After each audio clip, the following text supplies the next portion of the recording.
Oh, Whoa! prepared as always. I told you. I told you. Here we go. I swear. Holy shit. How many years have we been doing What this? is going on?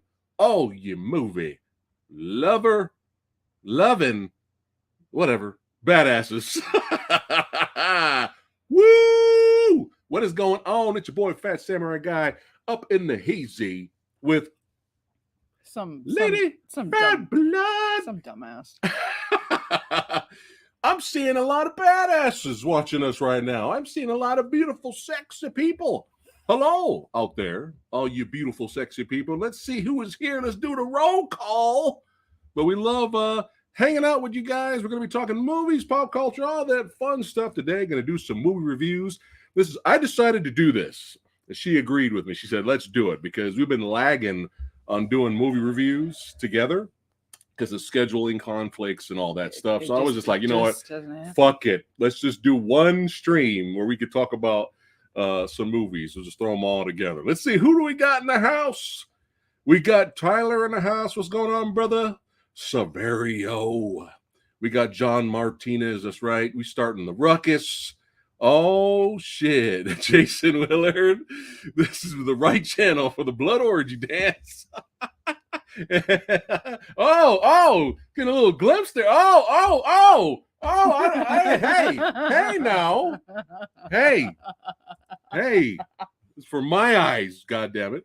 What is going on, everyone? Who else we got? We got Heather in the house, Timo, Adam Evans, the Asian. This should be Asian. I need new glasses.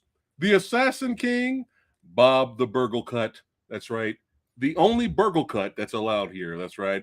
Brad in the house says Lady Phablet has graces us with her presence. Timo, I already said shout out for Timo doing it again. Jacob, what's going on? Jonathan, what is going down? Brad, don't get them all worked up. You guys got a review to do, damn it. That's right. That's right, Adam. Adam knows what's going on. But it's good to see all of you guys. Thanks again for hanging out with us on a Saturday evening. And we might be here for a little while, but we got a little bit of drink. We got the Viking mug here. That's right. This was not planned for today because for tonight's stream, but y'all know I love me some Viking stuff.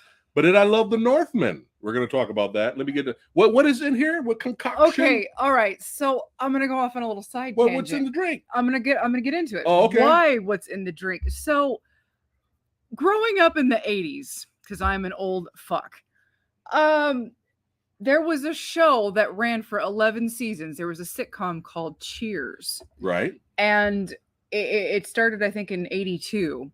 And it ran for all of my childhood. And for 11 years, the show was on. And I was too young to really give a shit about it. And it was always on when the adults were watching it. And I remember it. Same way. Yeah. I remember it, but I never really gave a shit about it. And there was a spinoff for also 11 seasons called Frasier.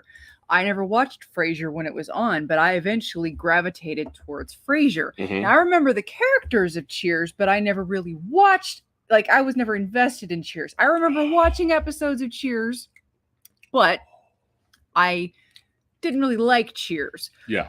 But I ended up watching when it was in syndication, I watched Frasier. Well, recently, I was like, you know what? I'm going to give Cheers a shot. Cheers is on Hulu. Cheers is about to get ejected from Hulu. Yeah. And I'm like binge watching Cheers. And I was like, you know what? Cheers is kind of funny. Well, they keep mentioning this drink called Irish coffee on Cheers. Mm-hmm. And I looked up Irish coffee and I'm like, oh shit, I want to make me some Irish coffee. So bam, ooh, Irish coffee, yo. You killed it. You slayed the dragon. You slayed the dragon, but this is some good shit. It's pretty damn good. It's really easy. It's really easy to make. Oh, baby. Really simple to make. I'm ashamed that I've never made it before. Really good. So yeah. But yeah, congrats. Thank you. Congrats. I don't even know what I'm saying. I'm so happy this drink tastes so damn good. So what's going on, everybody? What is happening? Who else we got here? More badasses showing up. Oh, shit. Jason, be careful, Lady Phablet. You might get demonetized. You're talking about your dance. Nah. Let's see here. Adam's a fan. of Irish coffee, and you could drink this cold as well. I don't see why not, but I can see why you like if It's better warm. This is like a better really hot. this is a really popular East Coast drink, and you know it's East Coast, son. Yeah, it's colder over there. Hey, it tends to be colder. Let us toast a cheers to all the badasses watching us right now. The Movie Dojo Army. Cheers, everyone! Raise the cup. Raise your cup. Raise your cup as well, and clank it. Bam! That's it. The earth has shook.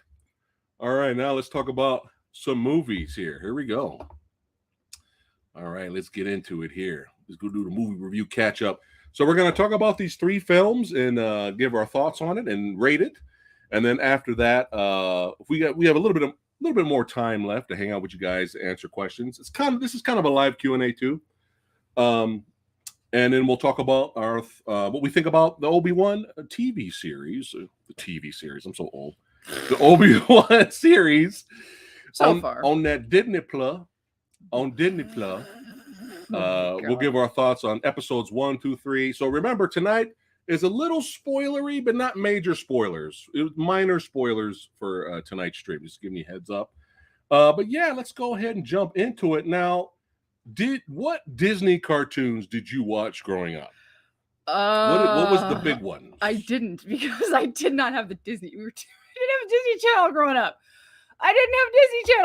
Right. When I was at my cousin's house, yeah, I remember the irritating intros to DuckTales, Gummy Bears, and Tailspin. Okay. Right. I remember all and Chippendales. It was a Disney afternoon. Part of the Disney afternoon thing. I remember all of the intros because my cousins, my 2 cousins had the Disney Channel. Yeah. So I remember when the cartoons would come on, they'd be on, but I didn't really watch them. Like I didn't like any of the shows. Right. So I didn't watch any of them. Right. Okay. So okay. I knew of them. I knew that they were a thing. Come on. But I didn't have Come on, you didn't even like Darkwing Duck. Let's get dangerous. When Darkwing Duck was on, like if I ever had the opportunity to watch Darkwing Duck, that was the only one I would watch. Okay. Look at that. Early Batman fan much?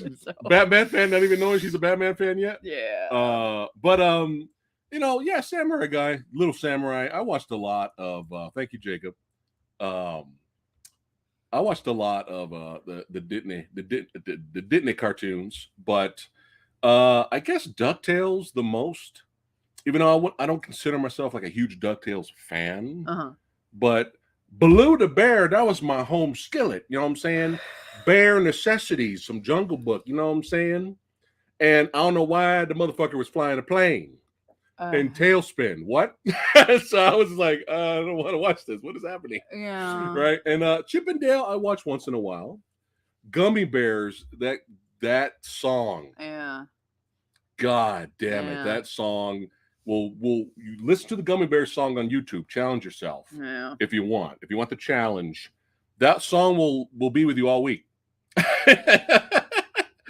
And you'll be humming it, not knowing you're humming it either. It's like, yeah, fuck Gummy Bears. What's up, Nubis? What's going on, brother? But yeah, I guess it was kind of DuckTales was like the most out of that until Darkwing Duck came out. Then I kind of just watched that the most because it just get dangerous. Best theme song ever. But yeah, we just want to talk about it. Let's see here, just to kind of just show that we have like not really a huge connection to Chippendale. Like we watched a couple episodes, we're aware of it, we know about the theme song. I had so little of a connection to it, I was not going to watch this movie. Yeah, so I know what you're really asking. Yeah. Why the fuck? Yes. If you've been fans of us on this channel or just fans of the channel for a long time, this is not a movie we would review. There was no reason I was not going to watch this movie. No, there was no reason for us to watch this film. He had to twist my arm. But let me talk about the twist. Yes. So I saw the trailer for Chippendale. I didn't even bother doing a trailer reaction to it. That's how I just didn't give a shit. And I was just like, it didn't interest me at all. And then my buddy, once the movie came out, then my buddy Edgar hit me up. He's like, dude, this movie's wild. You got to check it out. I was like, really? Whatever. I love you, Edgar, but yeah. Yeah. Then Sexy Sumo hit up Samurai Guy, and he's like, "Yo, Chippendale is kind of legit, man. It's funny as hell. You got to watch it out." And I was like, I usually trust Sexy Sumo. I was like, it's not enough to get. I'm more alert about it now, but I can't press play. I can't do it yet. I'm holding the remote, but I can't go a blackie. You know what I'm saying? Or a blackie. I can't do it yet, right? And then it was almost like it was destiny out of nowhere. I got a Twitter alert, a tweet, because I follow this badass on the Twitters, and the director of the night comes for us. Timo, that badass, tweeted, "Yo, Chippendales is hilarious. You got to check it out. It's a lot of fun." I was like, God damn it. Now we got to watch it now. That's what it took. Not my close best friends. It had to take Timo from The Night Comes For Us to make Samurai Guy watch this. So he's like, oh, fuck it. We had some free time. We sat down and watched it. And what did you think of Chippendales Rescue Rangers? I mean, I didn't get every reference, obviously. Yeah. But I got a chuckle out of it. Yeah. I was grinning. I got some grins out of it. Yeah. One moment broke me. And we can spoil that. It's minor spoilers. We have to at least spoil one thing that's probably not really funny to other people, but hilarious to us. One moment absolutely fucking broke me. Broke her. And it was towards the beginning of the movie. We're going to get to it right now. So plot synopsis wise, we have the old, Chippendale Rescue Rangers. We have both buds, Chip and Dale. We get a little bit of a flashback of them getting together, becoming friends, and then trying to get into the industry and starting in the commercials. Well, they set stuff like that. They set it up that when they're really little, Dale's kind of like the oddball, right? And kind of like nobody gets him at school, and Chip makes friends with him.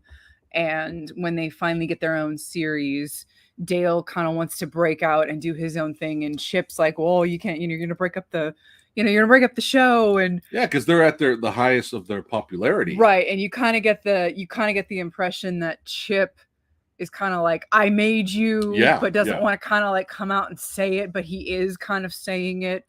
But Dale kind of sees himself as, well, what nobody comes here to see me. It's all about you, Chip. It's always been about you. I'm the dumb one. I'm just the dumb one here. So, why not just go out and do my own thing anyway? Nobody needs me here anyway. So they kind of have that establishment in the group.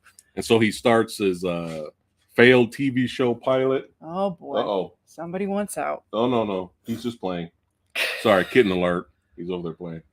But we can't have him running amok out here. We can't have him. The failed pilot for Dale didn't work. The show disappeared, never came back, and now we're basically years later, where Dale's just trying to hang on still. He's trying to get them Instagram followers, and he's going to conventions. He's got his little booth. He got a 3D conversion upgrade. Yeah, that's kind of funny. And that's another positive about the film was they do kind of feature all kinds of animation. It's like good or bad. They'll feature it and they'll talk about it. All different kinds of animation, which we'll get to. We had some claymation. The stop motion, stop motion and all that stuff. Which was fun. But it's just years later, Dale's still trying to be in the limelight. We got Chip here. And this is the scene. That broke Lay Fat Blood and Samurai Guy. We got Chip at this point is like an insurance salesman. Yeah. Right? Yeah.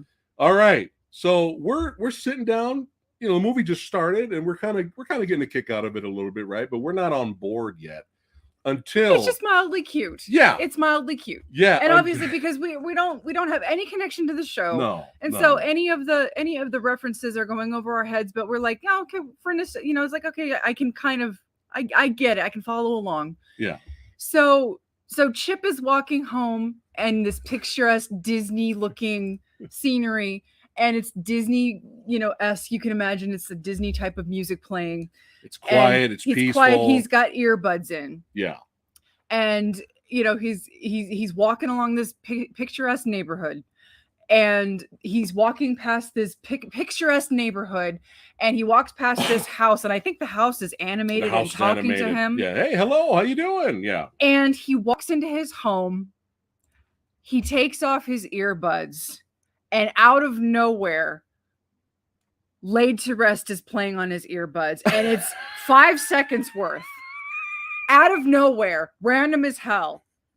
And I broke, and Samurai stops, and he looks at me, and I die. I literally die. Because I was like stunned, and because then you were eating or drinking something, and you like lost it. I like died, and you had to go back. And I couldn't breathe for a few seconds. Yeah, Lamb of God's Laid to Rest was playing the whole time. So you got to imagine that whole entire time where it's all peaceful and Disney-like outside and nice. He's listening to motherfucking Lamb of God the whole time. And then we were like, all right, I got to pay attention now. Like, we got to sit up and, I broke. Yeah, that was fucking hilarious, man. I was like, wow. But we'll keep it going here. But yeah, not to spoil too much, but we enjoyed pretty much mostly the film. It was a fun little flick. Cute. Yeah, it was fun. It was cute. Yeah. And you definitely get a Roger Rabbit type of vibe. Yeah. Throughout the film. Now, is this movie Roger Rabbit? No, not to me. No, I mean, maybe for a new generation. Maybe for new generations, it could be their Roger Rabbit. I mean, obviously, we're biased. No, Roger Rabbit's a better movie. Bias has nothing to do with it. Roger Rabbit's a better movie, but I did get the vibes. I got the Roger Rabbit vibes because you have a lot of like tunes walking around with live action characters. Yeah, and it's a normal thing. Right. And not to spoil too much, but like I said, there's minor spoilers tonight. But you're going to see a lot of characters you'll recognize. You're going to see a lot of characters you recognize. What? Oh no. Oh, okay. But I think the Lamb of God broke you. Yes. I think this broke me. Was when they start talking about what happened to Flounder. Oh my God! So you find out that Toons are being kidnapped and basically repackaged to be rebooted. Yeah. And it's fucking hilarious. Yeah. I was laughing my ass off. Again, villains pop up. You would not expect to be villains, which I did enjoy. And again, how they kind of showcase different types of animation. They're celebrating it, but then making fun of it at the same time. You have like really bad CGI animation featured in the film here.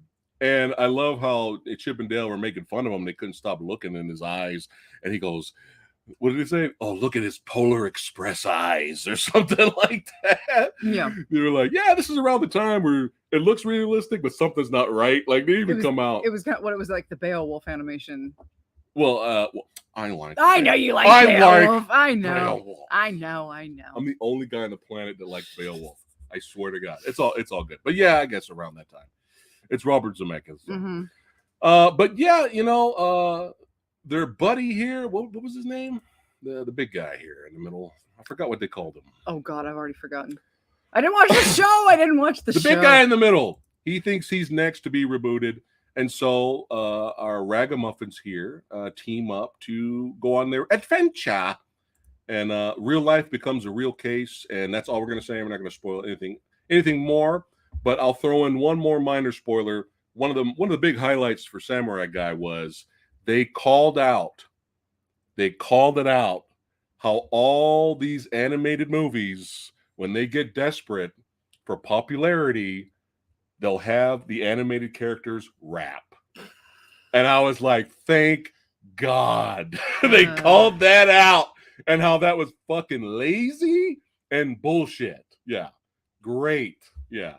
Great. They called that out. I love that because it's true. It's true. Why in Shark Tale is Will Smith referencing MC Hammer's Can't Touch This.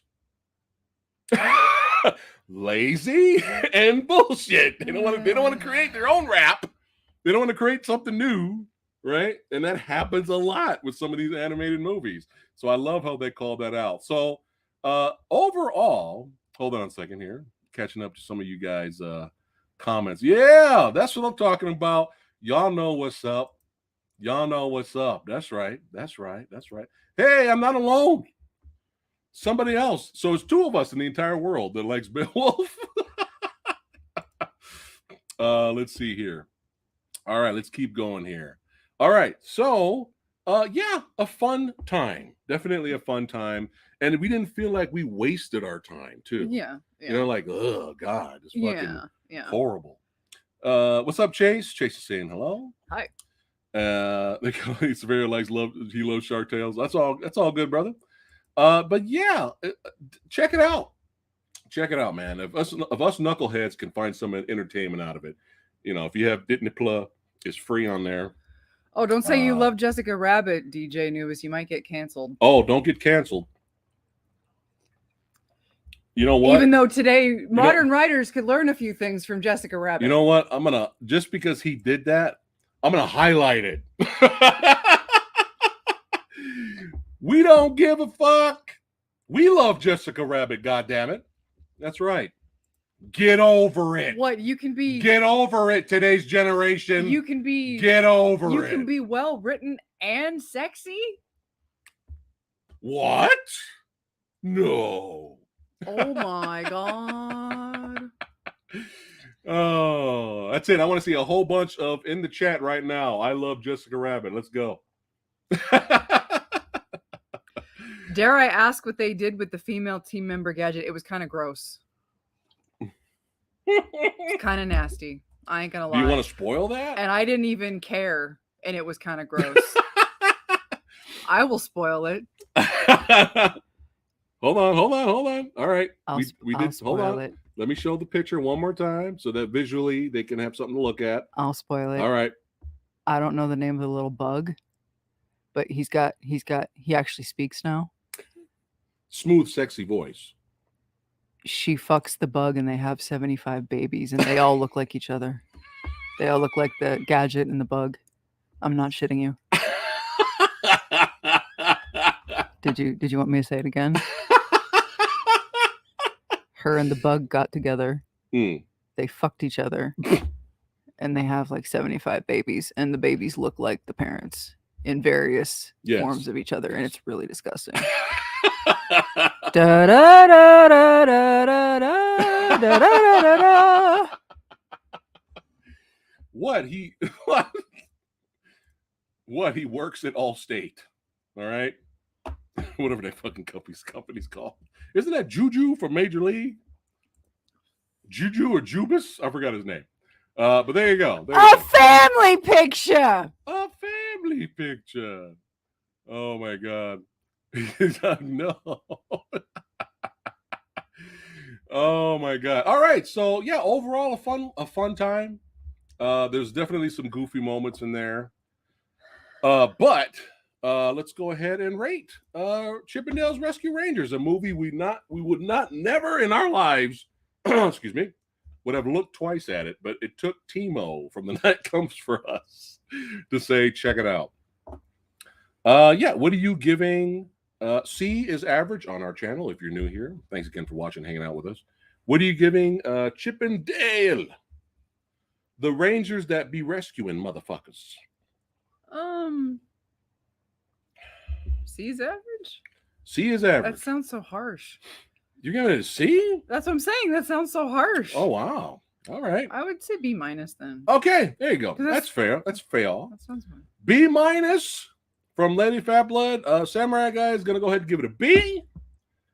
I think it's worthy of a B. I think it's definitely a little bit above average. A fun little watch.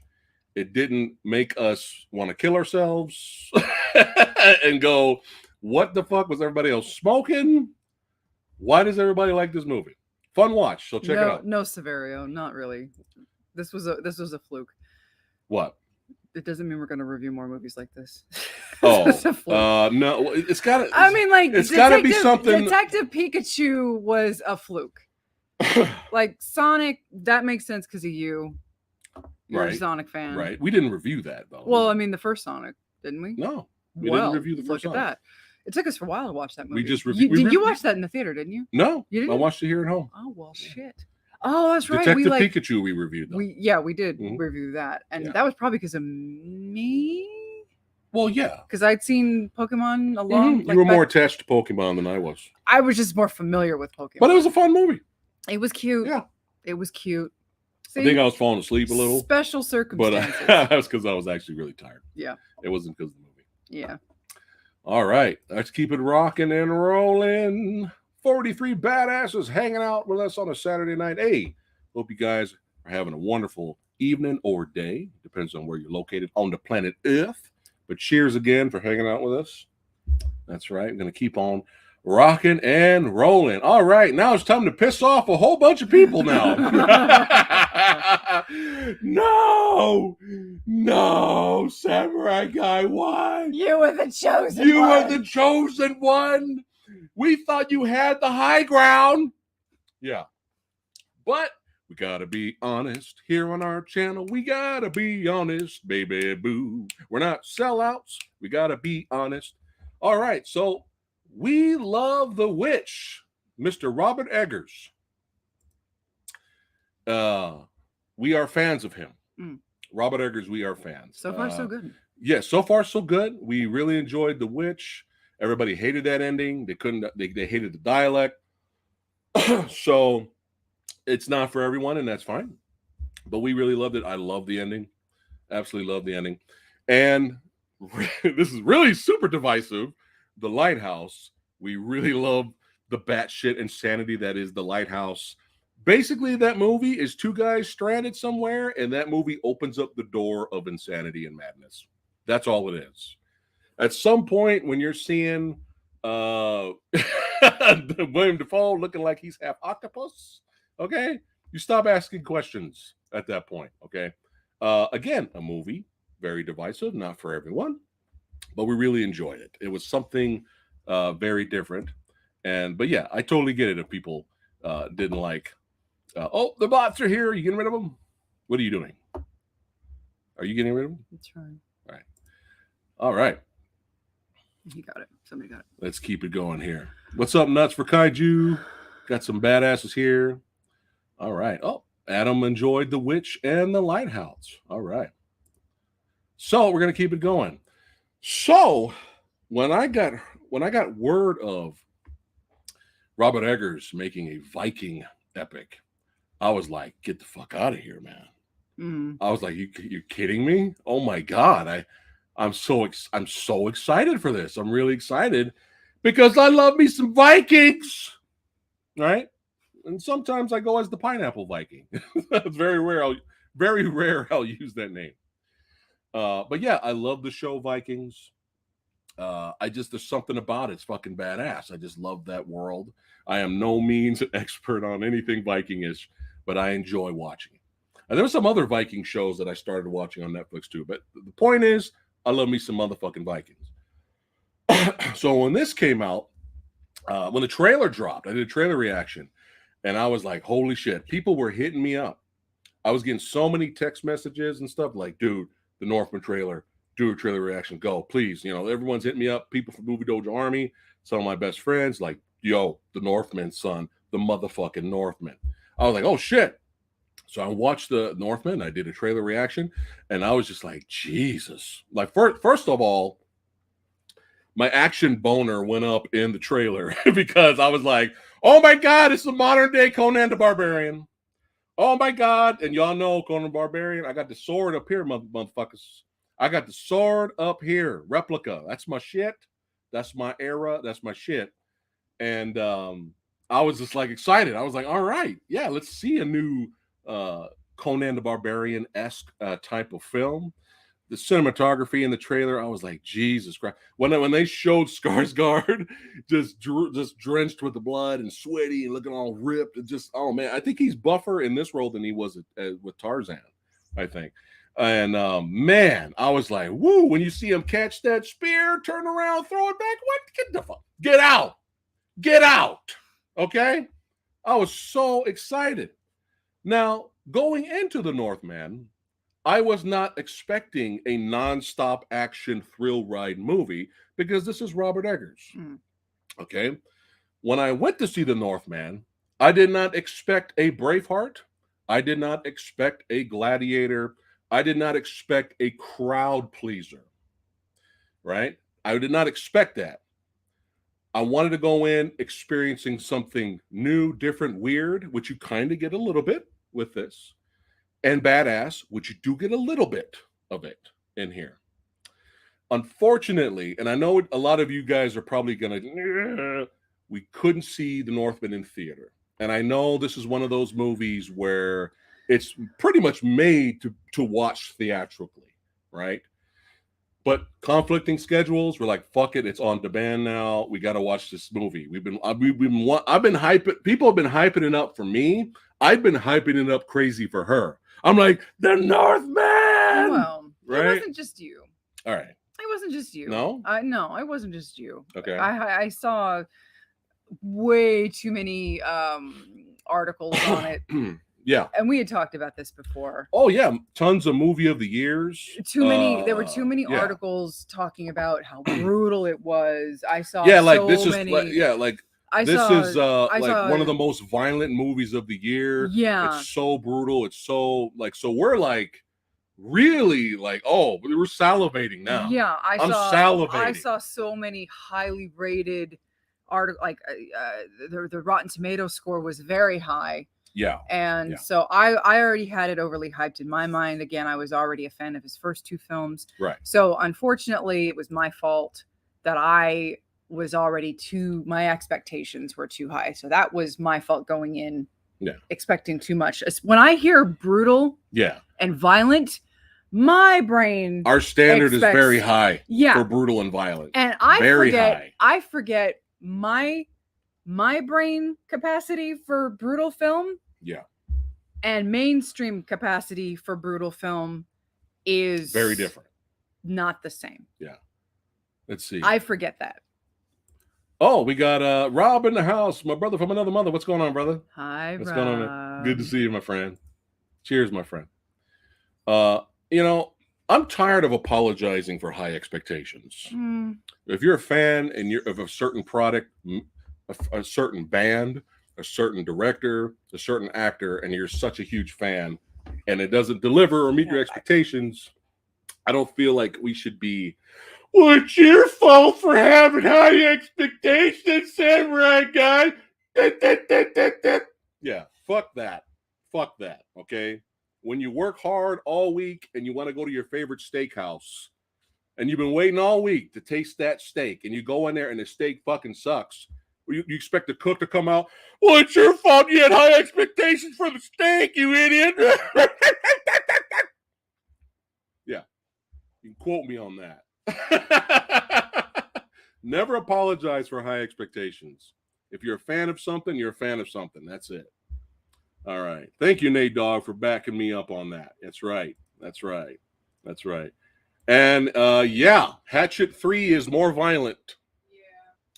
And I think Anubis is right there up there with us in terms of what we would consider brutal and violent. Like our level is very high. It's very high. But now, enough of my yakking. Let's go ahead and get into the Northman. All right, here we go. So a lot of the defenders of this movie, this is what you should be saying, defenders of this film. You should say, hey, I loved it. It was really kick-ass. I'm sorry you didn't like it, but it's all good. Maybe give it another watch later. It might grow on you, but I really love the film. And you recommend it to other people. That's what fans, diehard fans of A+ fans of the Northman, should be saying to people who didn't like it, right? But don't beat down on other people. Stop this. Stop beating down on other people. You guys fall for Braveheart. You're emotional. You're just like all you people who didn't like the Northman. You're all casuals that suck the Mel Gibson dick in Braveheart and the Russell Crowe dick in Gladiator. You just don't become those people. Okay. Enjoy the Northman, get the poster, hang it up, and just fucking represent it. But never beat down on anyone. And we've always preached that on our channel. If we're pissed off at a movie, Avatar, we will beat the movie up. Okay? We will beat the movie up, but we will not attack an actor or director or fans of Avatar. If they like it, fine. Okay? Unless the fans come after me, I'm not coming after the fans. Right. Unless the fans are going to come after me for shit. But hey, if you want to, hey, there's nothing wrong with, fighting back if you feel that you need to. I would ignore trolls. Yeah. But what I'm trying to say is you have the Marvel fan base that sometimes are awesome and sometimes that Marvel fan base goes overboard. You got the DC fan base. Sometimes they're awesome, sometimes they go overboard on attacking people. And Star Wars, same thing, which we'll talk about a little bit later in the stream. But when you have artsy fartsy fanboys pretty much being just as bad and attacking other people that don't like the movie, I think we've sunk a new low. Yeah. You know what I'm saying? And I'm sorry if you're watching right now and what I'm saying is triggering you, but hey, this is our channel. This is what we talk about. You come here for honesty, we're going to give it to you. All right? But yeah, artsy fartsy fans. Just enjoy your artsy fartsy. And we like some artsy fartsy. Yeah. We're fans. We like slow burn. We have a very open mind for all genres. But I just want to get that I just wanted to get that rant out. Stop punching down on other people just because they didn't like what you didn't like. All right? Or well, you know what I'm trying to say. All right. Fuck them. Enjoy the Northman. All right? Now, we're going to give our honest opinion of it. Number one, cinematography in this movie is insane. This is one of the most beautiful looking movies I've seen in a long time. Beautifully ugly. Beautifully ugly. Just man, I was just like, dude, this is like amazing. Cinematography, amazing. The sound design, guys. The sound design is fucking great. Okay. The acting performances, very well done. Were very well done. I really enjoyed how Skarsgård at times could be very brutal and vicious, but then he can show a very vulnerable side to himself too. Very great performance. Even there's one scene throughout the movie. It was odd seeing her throughout this movie, Nicole Kidman. Because I didn't know they had plastic surgery available back in the Viking era. It almost was kind of like, I think we could have hired another actress, maybe a little bit older or something, that kind of probably, make her look a little dirty. She was a little bit too clean throughout this movie. But if y'all have seen the movie, you know the scene I'm talking about. She has this one scene in the film, and you'll know what the scene that it is when you watch the movie. She did great. She killed it in that one scene. She did a very good job. And it was so good seeing Ethan Hawke used correctly, used appropriately. God, coming off the heels of Moon Knight. Yeah, not wasted in Moon Knight. I haven't talked about my opinions on Moon Knight. I didn't like it. Fuck Moon Knight. I was very disappointed with Moon Knight. Waste of time. And Ethan Hawke was wasted. And having to watch him sleepwalk through that pitiful role in that show, and then getting to see him in this was refreshing. It was like, oh yeah, he's an actor. Oh yeah, watch him perform. How nice for him. Yes. So that was nice to see him being an actor and performing again. Mm-hmm. So yes. I agree with Bob on this scene here. When this scene showed up, I was like, oh, this is a comedy. This is a comedy now. Mm-hmm. Okay. I was kind of laughing at it. But let's see. We'll keep it going here. But yeah, just a beautiful looking movie. But the sound and the soundtrack, guys. Woo! The soundtrack is really great in this film. So already we're coming out with the positives. Acting, performances, cinematography, sound design, the soundtrack. Right? We're firing all positives here right now. Okay? But let's go into the plot a little bit here.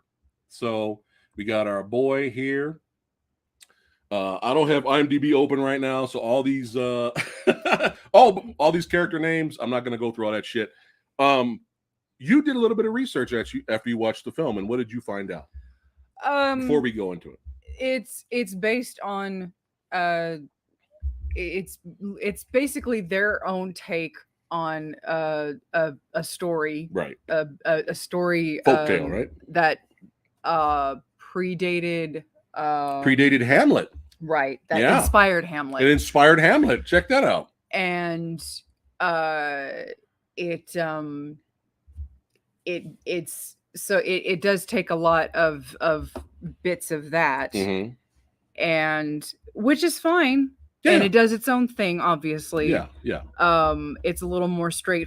The original folktale is a little more straightforward, and this does its own thing in a lot of areas, of course. Which is what you would expect in a film. You know, The Green Knight did its own thing, obviously, to lesser effect, in my opinion. This did its own thing to better effect, in my opinion. Oh yeah, this movie's 100 times better than The Green Knight. It was, you know, fuck that movie. I mean, one of the things that I found a little disappointing about this movie was this was Eggers' most straightforward film. This is the most accessible Robert Eggers movie. I found this movie so easy to follow that I was... Were you bored? I wasn't bored. I was disappointed. I found that he laid out everything that was going to happen. Yeah. Which I guess... Maybe did that happen in the folktale? Not necessarily, but folktales can do that. When you have mythologies and you have soothsayers and you have like folktales, you have like those seers, and you have like those fate tellers, and you have like in mythologies, you have like the ladies who can see into the future, and you have the fates who can, you know, the thread carriers who like cut the threads, and they, you know, whatever. So, you know, in different mythologies, they have their own versions of the women who can do that. You know, they can see into the future, and they tell you your fate and all of that. You have different iterations of that in you know, in different myths. Yeah. So they can tell you what's going to happen to your life. And so this movie takes that and does its own thing with it. So it makes sense that this movie would do that. But that's not necessarily what I wanted to see in a Robert Eggers movie. When you have two movies that are so batshit that you don't know what you're going to get, and then you get a movie where it's all laid out for you. Yeah. Except they kind of, you go in and they play with certain things. At first I thought I was getting a movie where, okay, the kid has a dad and a mom. Right. The mom and the dad, at first you think that they're cool. Right. The dad has the brother. The brother betrays the dad. Right. This is all in the trailer. The son witnesses the dad getting betrayed. Right. The son then witnesses the brother taking the mom away. He wants revenge. It's a revenge movie. The son has to run away to not be killed. The son runs away to a far off place and it swears revenge. Right. I will rescue you, mother. I will revenge you, father. And I will kill you, Fjolnir, whatever his name is. Right. And he repeats that over and over. So you think it's the makings of Conan. Right. You think that that's what he's going to become. Right. You think it's a tale of saving his mother, revenging his father. Right. And it becomes this director, what's the director's name of fucking episode 7 or episode 8 Star Wars? Oh, it's a twist. It's a we're Abrams? No. The second, the one that everybody hates, the middle Last one. Jedi? Yes. Oh. We're Rian Johnson subverting expectations, where you find out, surprise, the mother hated the father because she was a slave, and he just took her and slept with her and forced her and hard-R'd her and forced her to have a son, and that's why she was a queen, and she just played the game the whole time, and she was biding her time, and she begged the brother to kill her father and kill the son, and she loved the brother all along. It's Hamlet. Yeah. And she, you know, and at first I was like, well, okay, why not? And Skarsgård wasn't really in the right the whole time because I mean he thought he was in the right. Right. But in his mind, no, he wasn't in the right. Well, is Nicole Kidman in the right? Because now Skarsgård's murdered her in the end, murdered his little brother in the end, Right. and nobody was right. Nobody was right the whole time. But all right, fuck it. We just did all the spoilers. I was I was trying to just saying- avoid there. No, This is becoming. You just told the whole movie. I did. Yeah, so fuck it. No, I did. Minor spoilers has become spoilers. No, I mean, I'm just saying it's like All right. the movie. Fuck it. No, I'm going to talk about my shit But then. No, I'm fuck just, it. No, I'm saying it's like the movie Yeah, go ahead. literally, Yeah. the movie, Sorry, guys. because of the soothsayers, the movie, because of the soothsayers, Right. laid out everything you were going to watch Yeah. throughout the movie. The movie Right. spoiled itself. Ah, good point. And I was like, I don't know if I like this. Right. And so by the end of the film, because literally the movie told you you're going to have to choose between love or revenge. yeah, kindness for your enemies or compassion for your kin.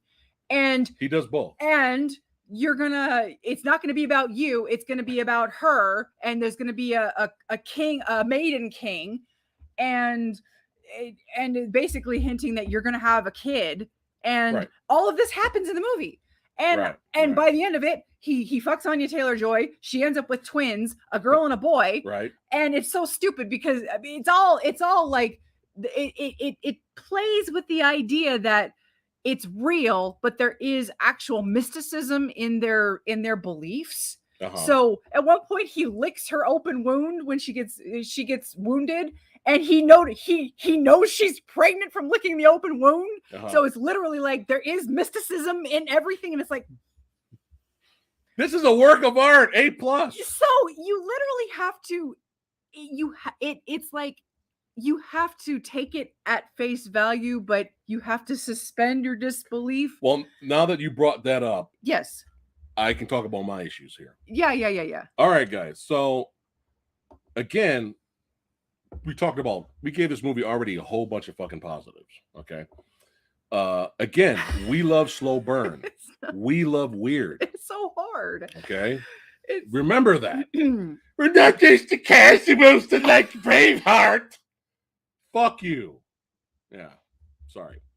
Anyway, there's nothing wrong with liking Braveheart and Gladiator. And the Northman. You can like all three. Fuck it. All right, here we go. All right. So, so back to the plot. Kids wait for the dad, the king, to come home. King comes home. Bibbidi bobbidi boo. And then Fjolnir shows up, arrives, kills the dad, and the kid gets away. All right. So I'm all on board. All the Conan-esque moments throughout the film, I was enjoying. I had a smile on my face watching. And as she said, I ended up watching this movie twice. I wanted to watch it again just to make sure I didn't miss anything. And there were a few things that I was like, oh, okay, I didn't see that right away at first, but now I see it now. But yeah, like character says something that predicts the future, and then the future happens, and it happens the way that person predicted throughout the entire movie. And I was just kind of like, wow. Like, I didn't notice it at first until you said it, and then I watched it again. But yeah, like as soon as Ethan Hawke dies, Ethan Hawke predicts what's going to happen to the king. And then later it happens. And then later when Skarsgård meets with Bjork, what the fuck her name is? Bjork. And she's not playing a character. This is just her showing up on set. Not while I'm drinking, you jerk. That was her outfit to the gala. So when Skarsgård runs into her, she predicts the future, and it happens. You're going to fall in love. Da, da, da, da, da, da, da. Later in the movie, he meets a he-witch. Skarsgård does. The he-witch predicts the future, and it happens. This happens to how many characters is that so far? Oh, William Dafoe. earlier. I thought he was like playing a court jester in the beginning, He but was. he was like a court jester / shaman. Yeah. Kind of. William Dafoe was great. He's in his element because he's William Dafoe. William Dafoe predicts that Miss Queenie here is doing a little something on the side. So that's Dafoe, Ethan Hawke, Bjork, He-Witch. That's 4 people throughout this movie predict what the plot's going to happen. Now, if the plot didn't happen that way and something goes, arise and it doesn't happen, maybe that would have been a little bit more interesting. But everything, like, you're going to fall in love with the maiden. So as soon as he meets Anya Taylor-Joy, what do you think was going to happen in the movie? Falls in love with the maiden. You're going to have kids. Well, he has kids. So it's just kind of like, I don't know. I would have preferred if the movie just happened, and it's just, I don't know. But let's get to the film here. Let's talk a little bit more about the movie. So we fast forward to Skarsgård. I'm just calling him Skarsgård. Fuck it. He's a lot older now. He's with a bunch of bad dudes. There's a scene where they just randomly kill fishermen on the side and laugh about it. Like, these are bad dudes. When they go on their raid, they just wipe out everyone. They throw a whole bunch. To those that they're not grabbing to be slaves for Fjolnir, they're burning, and like kids, women, everybody. They don't give a fuck. Burning them in this hut. So these are like bad dudes, and that, our lead here being around dudes like that doesn't really put him in a great light. He's just like, oh, he's not a hero. But I like that. I like movies like that. I like when the character's great. None of that was a problem. None of that's a problem. We didn't need our hero to be a goody two-shoes to like him. We totally understand him wanting to go on revenge. Had no issues with that. Had no issues with him being a great character. We actually prefer great characters sometimes a lot more. So we get to the first raid here so they can get some slaves from Fjolnir. And this sequence right here, guys, beautifully shot. There's definitely some good violence there. And the way this scene was filmed, it was like one long tracking shot. And it was gorgeous to look at. And I really enjoyed that. But this is where the movie loses me. After you get something like this, he immediately finds out about Fjolnir not being king anymore. And basically he got fucked over, and now he's just a small-time king that's just kind of a farmer king, really. And he has like some servants underneath him. He finds about this immediately, and then he immediately cuts his hair, looks like a slave, gets on the boat and gets taken to Fjolnir and poses as a slave to get closer to Fjolnir. And on his way there is when he meets Anya. So I'm patient with the film. I'm watching it. I'm like, okay, that was kind of fast, but let me keep watching. I'm enjoying what I'm watching so far. And we're gonna keep it going here. And then, of course, the big reveal later is, he meets the He-Witch, and the He-Witch tells him about a sword, a special sword that was made in the mines of Moria. All right, whatever the fuck. And it's the special sword that only could be used at nighttime. And but it's guarded by the Mound Dweller. You must go to the Mound Dweller and get the sword from there, the magic sword. So he goes down there. And we get a nice fun little fight between a corpse, the Mound Dweller's corpse, fighting the Northman. And it was visually great to look at. It was a fun little fight. And he defeats the Mound Dweller with using the moonlight.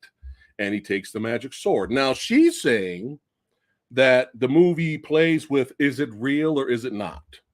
Because right after he defeats the Mound Dweller and he goes to ash, it cuts to him looking at the Mound Dweller just sitting on the throne, and he just takes the sword from him.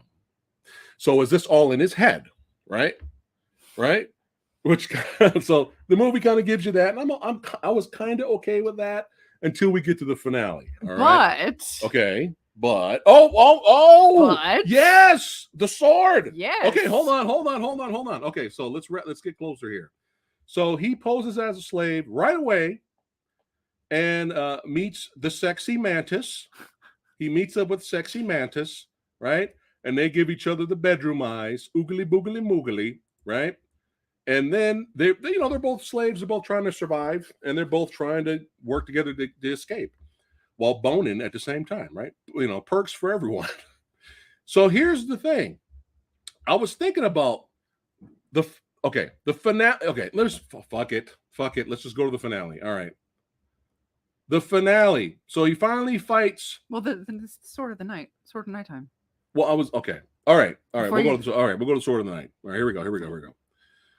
So throughout the movie, when he does his assassin killings and starts a ruckus at night, he can unsheath his sword and do his assassin killings, which some of them were kind of fun. And a lot of them were mostly after the math killings. You find people, intestines falling out and stuff like that, but you don't really see him cut anyone. But you see him, like there's a scene where Fjolnir's trying to get with the sexy mantis, and you see, Skarsgård trying to unsheathe the sword. He can't. And then he gets the fuck out of there because it was starting to become dawn, so he couldn't do it.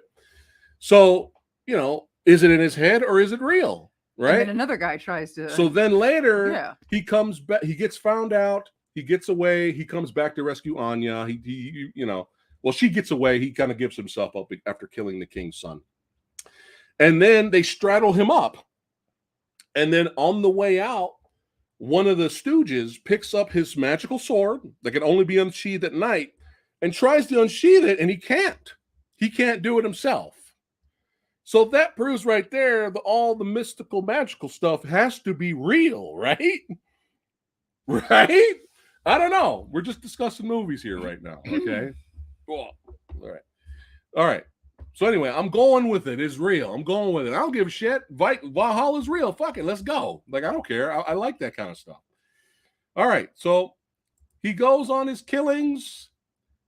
He meets up with his mom. We get the big reveal that she, pointed out that the mom was a slave. She didn't even love Ethan Hawke, and she set the whole thing. Set the whole thing up, and Fjolnir just had a bigger dick. All right, now. So, did you laugh when the older son? I was so happy when he got killed. Ezra Miller. I was so happy when Ezra Miller got killed in the movie.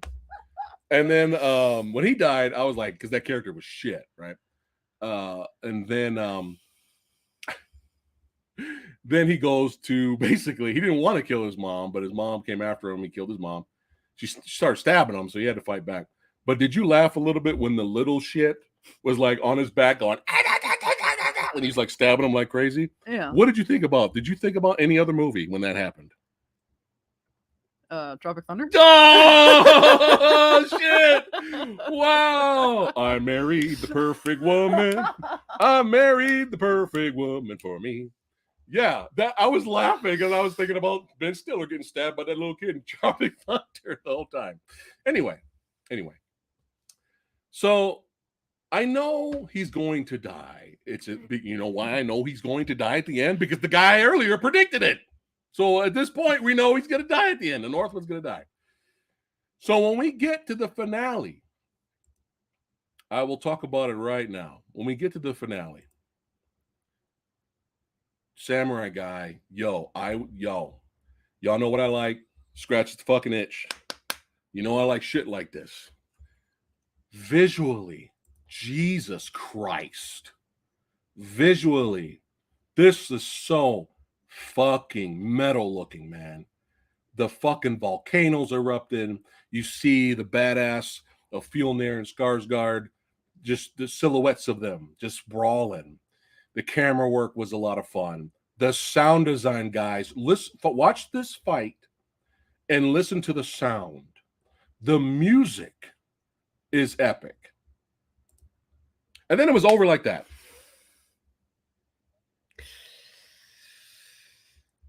And I'm watching this like, oh my God, woo! Let's go. Ooh. Oh, it's over. Oh, well. Now, I get it. He's dying already. He's been stabbed multiple times. I get it. So I guess that's why they went with a short fight, because he's already dying, technically. My little nitpick about the fight, though, was not it just being short, because the whole movie built up to this. You don't want to give the audience blue balls. It was a fucking A+ fight until it just ended. And it just ended. There was no, this was my nitpick about the fight. There was no strategy. The magical sword didn't do a goddamn thing. Now you brought up we were talking about it earlier. You were like, well, maybe it's not really magical because it's all in his head. But earlier, the stooge picked it up. He couldn't unsheath the sword because it was daylight. What was the fucking point in getting this special sword? When he gets to the main event finale fight, the sword makes no goddamn sense. It doesn't do anything. He could have just had another regular sword. What was the point? What was the point of him having a special sword when it didn't cut through Fjolnir's shield? It didn't cut through his Fjolnir's sword. Like, it was a little bit of a nitpick for me. And the fight just ended. So he's got Skarsgård on the ground. He's going in for the kill. Skarsgård's like, yeah. Fjolnir's looking down at him like, yeah. Skarsgård's looking up at him like, yeah. Fjolnir's looking down like, right? We got a death metal video about to start, right? And then Skarsgård just gets up and goes that and decapitates him. And that's the end of the fight. But in the moment of his decapitation, he gets stabbed by Fjolnir and he dies there as predicted earlier. And then he goes to Valhalla, which I would have cheered for like crazy if the fight was longer and more satisfying. But I was just kind of like, he just got up and just did this. That was it. Like, it would have made more sense if Fjolnir was injured in the battle and he barely could move, or he was like on his knees and he tried to defend himself and he got decapitated. Come on here, man. You know? I don't know. You know, and I think I'm done ranting about the Northman here. But unless I'm missing something, guys, let's see. He didn't unsheath his sword right. That's why it didn't last long. What are you talking about, Bob? Let's see. My balls went to Valhalla along with the script of the movie. Yeah. So it's just, I don't know. It was predicted and foretold that you will meet him at the gates of hell and you will die there. So I knew Northman was going to die in the gates of hell, aka by the volcano. I knew all of this, and they fought at night. But I don't know. Maybe I'm just on Bob the Burgle Cut side here. Thank you, Todd. Thank you, my friend. You're awesome, man. Thank you so much. You know, and it just, even though everything else was phenomenal, guys, and after my rant, you might be surprised what I'm going to give the movie. You actually might be surprised after my rant. But before we rate this sumbitch, I don't think there's really nothing else to talk about. We kind of talked about everything. What you kind of already said your disappointment. Was there anything else? Why you were disappointed with it? And then I'll get to my main. I know this is like minuscule in comparison, but I was really disappointed with how not very brutal it was. That was it. I was expecting big disappointment. I was like expecting because I heard Vikings and brutal and the show Vikings is more violent than this. I was expecting like more dismemberment. There's hack and slash. Hold that thought. Mads Mikkelsen is in a movie called Valhalla Rising, which everyone that likes the Northman, I don't think you'll like Valhalla Rising. I enjoyed that movie. But there's a scene. Do you remember that scene in that movie? He cuts open a guy, disembowels him, and he reaches in the guy's body, grabs his guts, rips it out, and drops it right in front of him, and then walks off. That was in Valhalla Rising. Nothing of that really happened. You got maybe 2 decapitations, a few limbs got cut off. A lot of after the fact, a lot of Hannibal stuff. They finding bodies maimed, posted on the wall in configurations. He left it there to make a point, but like you didn't see and that's the brutality. And that's boring for me. Yeah, it's boring. I mean, I don't know. I just don't find that all that brutal. The one example I just said with Valhalla Rising is more brutal than anything the Northman does. Yeah. I don't know. I don't like it. Well, anyway, that's her problem with it. Besides other things, besides other things, this was my problem with the film. Now, a lot of Northman defenders say again, you shouldn't have expected an action movie. It's Robert Eggers. Why do you want more action? I didn't expect a lot of action to be in this film. But my problem with the movie is, I guess you could throw in the brutality too. This is what's advertised. Do you see this? Is everyone looking at this right now?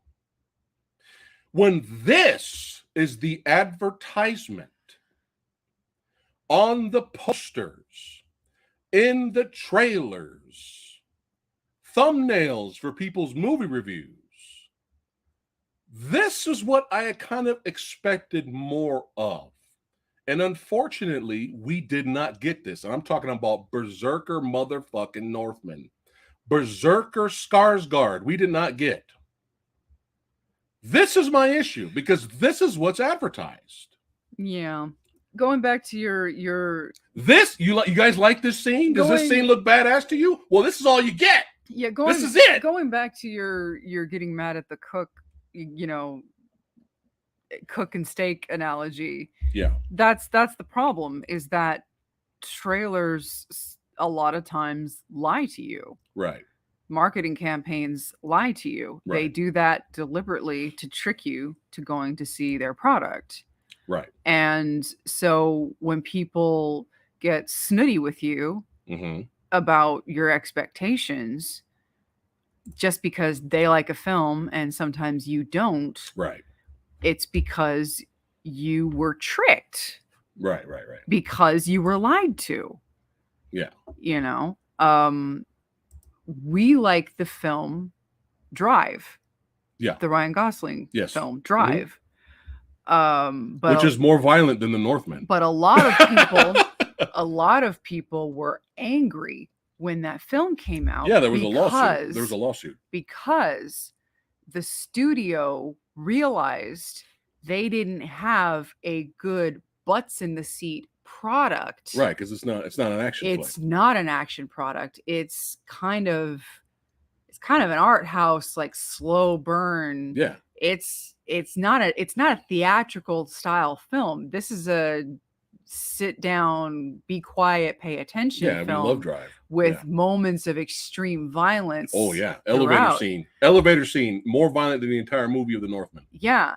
And so what did they do? They took the very few scenes where there was actually action in it, and they used that as the marketing campaign. Right. So, and that's all they did. And so they used that to trick people to go see the film. Yeah. And that's what they did. And so when people went to go see the actual film, they were pissed. Yeah, with Drive. Yeah. And I understand that. Yeah. So unfortunately, the movie itself, though, was very good, but they were tricked. Mm-hmm. They were expecting one thing, and they got something else. Right. Now, I'm not saying, but we're not assholes about it. We're not gonna sue. Yeah. Like that lady sued Drive. Right. We're not. But my point though is that sometimes a lot of the times, I'm not gonna say sometimes, a lot of the times you're lied to. And in this particular case, this was not an action movie. Yeah. This was not a balls to the wall nonstop action thrill ride. This was the solo journey revenge flick that was predicted by all the side characters. Yeah. Yeah. And Um, I think another thing I would have preferred in this movie is if they had leaned either to one side or the other. If they were going to make this more of a, well, since this is based off of a folk tale with mythologies and this and that, I think I would, because they had this Valhalla mythology yeah. and imagery. hmm I would have preferred if they had more If they went full of that. Yeah. Let Yeah. it have been a magical sword. Yeah. Let there have been more mythology. Yeah. The Monk Dweller was real. Yeah. Yeah. I would have preferred they had gone more to one side and not it been. Well, it could be in his head, you know. Yeah, I would have preferred them not been so ambiguous on it, you know. Let it have been a full-fledged magical sword that had aided him when he killed the guy at the end. Yeah, he just stood up and went. Yeah, I mean, he literally licked the chick's blood and knew she was knocked up. For God's sake, you went that fucking far. Why did you stop when he killed the dude at the end? I don't understand why they went so far in some areas and then did a full fucking stop when it came to the very end of his quest. You know, I mean, there are some things that they went so far and then didn't go. It's like I would have preferred that they had just, you know, I would have wanted it to be like, just let it be a full folk fantasy. Right. It's like, I don't understand why they, you know. Or do like other Viking films have done where they believe in that stuff, but you don't show it. It's like their religion, but you don't show Valkyries flying around and stuff. And the Valkyrie scene was obviously in his head. Was it? I mean, you know, it's like, it's like, you know, it's anyway, that's my main beef with the film is after you get this introduction, we needed a little bit more of him as Berserker Northman, and let's show how he got involved with those guys, or maybe they go on one more raid and then he goes under disguise. But literally, as soon as you get the advertisement of the film, and this is what probably brought your ass to the theater to see this. This is it. Right after that scene, that's it. Do you think maybe that was like 10 minutes worth? He cuts his hair and looks like a slave. And I mean, this is like watching Conan the Barbarian, and you get introduced to him being a slave. He's all buff and huge. He gets trained on how to fight. And then right after that, he's trying to sneak into Thulsa Doom's mansion. You know what I mean? So that's my issue with the film. So are you ready to rate this? No more ranting about Northman? All right. Again, after all my ranting, you guys still might be surprised what my rating is. So, what are you giving the Northman? I mean, it's not A+, right? A+, right? Because you're not are you a casual that likes Gladiator and Braveheart? Are you a casual? It's just, you know, it's not a bad movie. No, it's not a bad movie. We fired so many positives right before this review started. It's, you know, it's a great looking film. It's a competent film. Good performances, great soundtrack, cinematography is amazing. There's nothing bad about it. I was just, you know, with the way Eggers movies before have been, I was expecting something a little more complex. Right. Something a little more odd. Yeah. Something this straightforward and simple was just not what I was expecting in a movie about Vikings and crazy shit. You know, I was expecting something a little bit more substantial, I guess. Yeah. I don't know. Do you feel that if we saw this in the theater, we'd come out of it thinking differently? If we came out of the theater right away and just did a review right away in the car, I think I still would have been a little disappointed. Okay. I think the sound obviously would have been a little more immersive. Right. Like the overall experience would have been a little more immersive. Mm-hmm. But I still think I would have been a little bit underwhelmed in terms of the story and everything that we, you know, was on screen. What was on screen would have still been just like, well, okay. Yeah. All right. Ready to rate it? Yeah. C is average. What are you giving the Northman? Go. I think I just go with a B. Give it a B. Yeah. There you go. B. B for the Northman. I'm gonna go a little bit higher. a little bit higher because I'm more of a Viking guy than she is. So I'm kind of Viking biased. But I really, really wanted to give this movie an A+. I wanted to go see this movie and come out. And I think, in our opinion, I think Robert Eggers is 3 for 3. Despite all our issues with the Northman, it's still a well-made film. It's just the weakest of his 3 so far. To us. Yeah. To us. I really wanted to give it an A+, but I'm going to give the Northman a B+. A lot of positives: acting, cinematography, soundtrack. You get some fun violence here and there, but not enough. And Skarsgård did a great job, but I wanted to go in giving it an A or an A+. I really did, but I just couldn't. I couldn't do it. I couldn't bring myself, and I didn't want to sell out. I didn't want to sell out and like A+, everything Viking A+.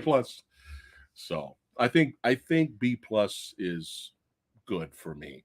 I had a buddy of mine call me, and he just got out of the theater of the Northman, and he was like, "Man, that movie was fucking good. Oh my God, I loved it." I was like, "Cool, man. I'm glad you enjoyed it." See, I'm not an asshole, right?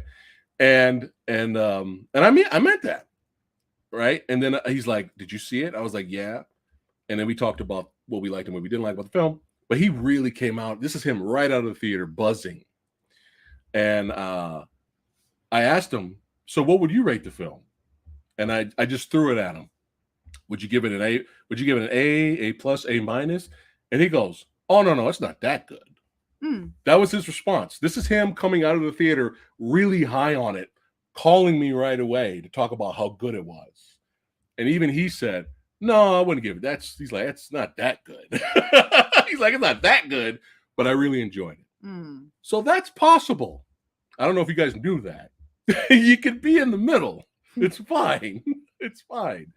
But yeah, B+ for the Northman. Now, a movie we cannot wait. Oh boy. To talk about. This is going to be hard. This one is going to be 100% spoiler free. So yeah, this is going to be really hard. Let's see here. All right. We'll do the best that we can. Okay. So again, we have a very open mind on all kinds of genre of film, but we kind of stick to our favorites. But if we hear about something in a genre, a lot of buzz about something in a genre that's not really our favorite genre, well, we may or may not once in a while check it out, just out of curiosity, right? We want to give it a fair shot. But we are adults now, and there's nothing wrong with that. There's nothing wrong with being a huge fan of musicals, okay? It's just it's hard. We're not a fan. I have my limits with the classicals because they're nostalgic for me. We were young. I have a couple. We'll watch Lion King. I have my Wizard of Oz and Singing in the Rain. Be prepared, right? Okay. But as I got older, musicals for me meant Blues Brothers, meant Streets of Fire. That's musicals for me. There's got to be something about the movie. Of course, good music helps, but I have to be okay with the music. But it's got to be something about the movie to make me give it a shot, because musicals is not really our thing. What was it? The Greatest Showman of the World, whatever the fuck the circus movie was. Oh yeah. And El Miserable, Les Miserables, whatever the fuck that movie's called. We're not going to review it. We're not going to see it. But we never beat down on people who like you will that never, kind of stuff. ever catch me watching Mamma Mia. Yeah, no Mamma Mia, That's just never but we're not going to punch down on people that like Mamma Mia, okay? But Bollywood was always, Bunks knows what's up. Bunks knows what's up. We know of Bollywood, but for we like this. We like that. We know of Bollywood, but we also know that it's minimum of 3 hours. Right, minimum. And probably a minimum of 3 songs per, at least 3 songs per. And I don't know if I can do it. I've just never been able to do it. 3 songs? What's minimum. Oh, minimum, right. And I don't know if I can do it. So I've always been kind of nervous. It had to be the right movie. Right. Well, here's the thing. I have seen clips of the over-the-top action sequences, and I love watching that shit on YouTube. It brings a smile to my face. I'm a big, huge fan of Tiger. You guys know when I say Tiger, Y'all know who I'm talking about. That dude makes me feel like shit that I exist. That guy is like, when I watch Tiger's fight scenes and just see him walking around with his shirt off, I'm just like, what is my purpose in life? Like, why am I here? This isn't fair, right? But I've watched tons of highlights of his fight scenes and action sequences. And I'm just like, I bow to Tiger, man. Great episode he had with Scott Atkins on the Art of Action podcast. But we just watched clips and we appreciate the badassity from them over there that just put in that hard work and make those crazy over the top action sequences. But it was always the singing and dancing that made us go, we want to do it. we want to do it. The thought, I don't know what the thought of watching either a serious drama or a serious badass action movie, hard interrupted by a singing and dancing number, right. It just always seemed very off-putting to us. Right. We couldn't fathom how the fuck that would work. But that's the genre. That's the genre. We just couldn't imagine how it would work. It seemed like, well, you know what, Jason to be dancing. Full stop. You don't want Jason to be dancing after he kills a whole bunch of people. We just can't imagine. Best movie ever made. Right. Anyway, we're like right there. To be or not to be? That is the question. And when I see a few of those dance sequences, man, they blow me away. Like wow. I mean, but the combination of both, yeah, we were never sure for us if it would work if we watched them. Is the point we're trying to make. There's so much talent over there. We don't know. So we've had a lot of requests and a lot of people letting us know, you gotta check this movie out. It's on Netflix. You gotta check this out or that. And I've been like getting on board where I would put these Bollywood movies in my Netflix queue. I'm like, all right, cool, I got it there. One day I'll watch it. 5 years go by, they're still in there, right? And just like I need someone to kick my ass off the cliff and just jump finally. Well, a movie came out this year called RRR. It's Roar, Revolt, and something else. I forgot what it was. And we heard some buzz about it. People were recommending it to me, and I was like, we actually wanted to see this in theater. We wanted to finally take the plunge into Bollywood in theater and see our first Bollywood movie in theater, but unfortunately we couldn't see it in theater, and it was only in our theater for like a week. So we waited once we got word it was coming to Netflix. So we're like, fuck it, we're gonna make a day. Let's do this. Let's crank up. Let's go all in. We're going all in. Give us the over the topness. Give us the dances. Whatever. We're going all in to see if this is something we like, right? So we sat down and clicked. We got the remote and went blacky, blacky, blacky. Clicked play on some RRR on Netflix. And I will tell you this. I read some reviews, a lot of reviews where people love the movie. I read a lot of reviews where people think the movie's overrated. Movies are subjective, right? And people are going to love it, people are going to hate it. But I'm here to talk about our experience. So again, not really a fan, not really gone on all in the genre. We sat there, and I'm going to be the first to tell you right here that it has been a long time since I've seen a movie that brought out so many different emotions in one sitting. It's been a long time. And let's briefly go into the plot synopsis, but we don't want to spoil anything. We will do our best to not spoil anything, because if you're interested in something like this, definitely go ahead and check it out. But let's go ahead and talk about it a little bit here. So right at the bat, we're introduced to our boy, our favorite, Ray Stevenson, who plays the over-the-top mustache-twirling villain, which works for this movie because the movie's over the top. Mm-hmm. Ray Stevenson is great in this. And his wife too, played by Allison Duty. Alice Duty. She's just as over the top as he is, but it works for this movie because the movie's over the top. They basically kidnap in a way. They kidnap her. They do kidnap her, right? This little girl named Molly. She sings, and does the tattooing. The henna tattoos, and they fling a few coins at the girl's mother.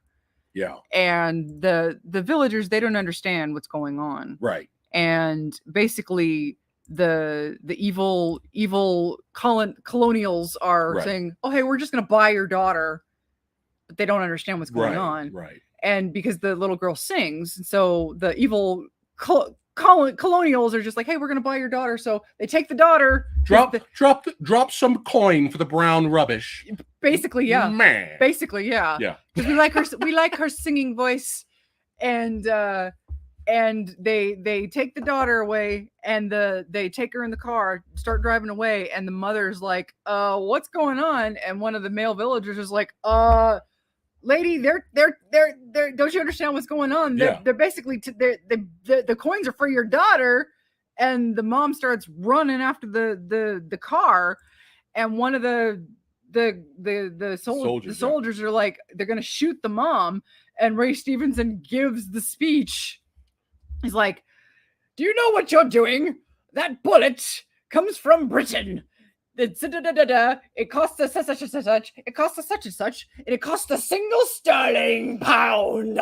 So basically, he's saying, "Don't waste your bullet on brown rubbish." Basically, that's what he's saying. Yeah. And so he picks up this giant log and smashes it over the head. Fucking fucks the mom up. And you think she's dead. Yeah. Basically, she looks dead. Right. And they whisk the little girl off to their house somewhere, and you don't know where she is. And that sets up sets up that thing. So they've taken the little girl Mally.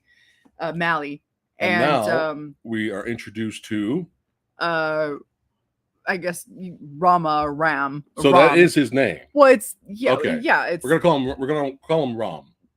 Yeah. Call him Ram. Ram and this motherfucker's a badass. Right.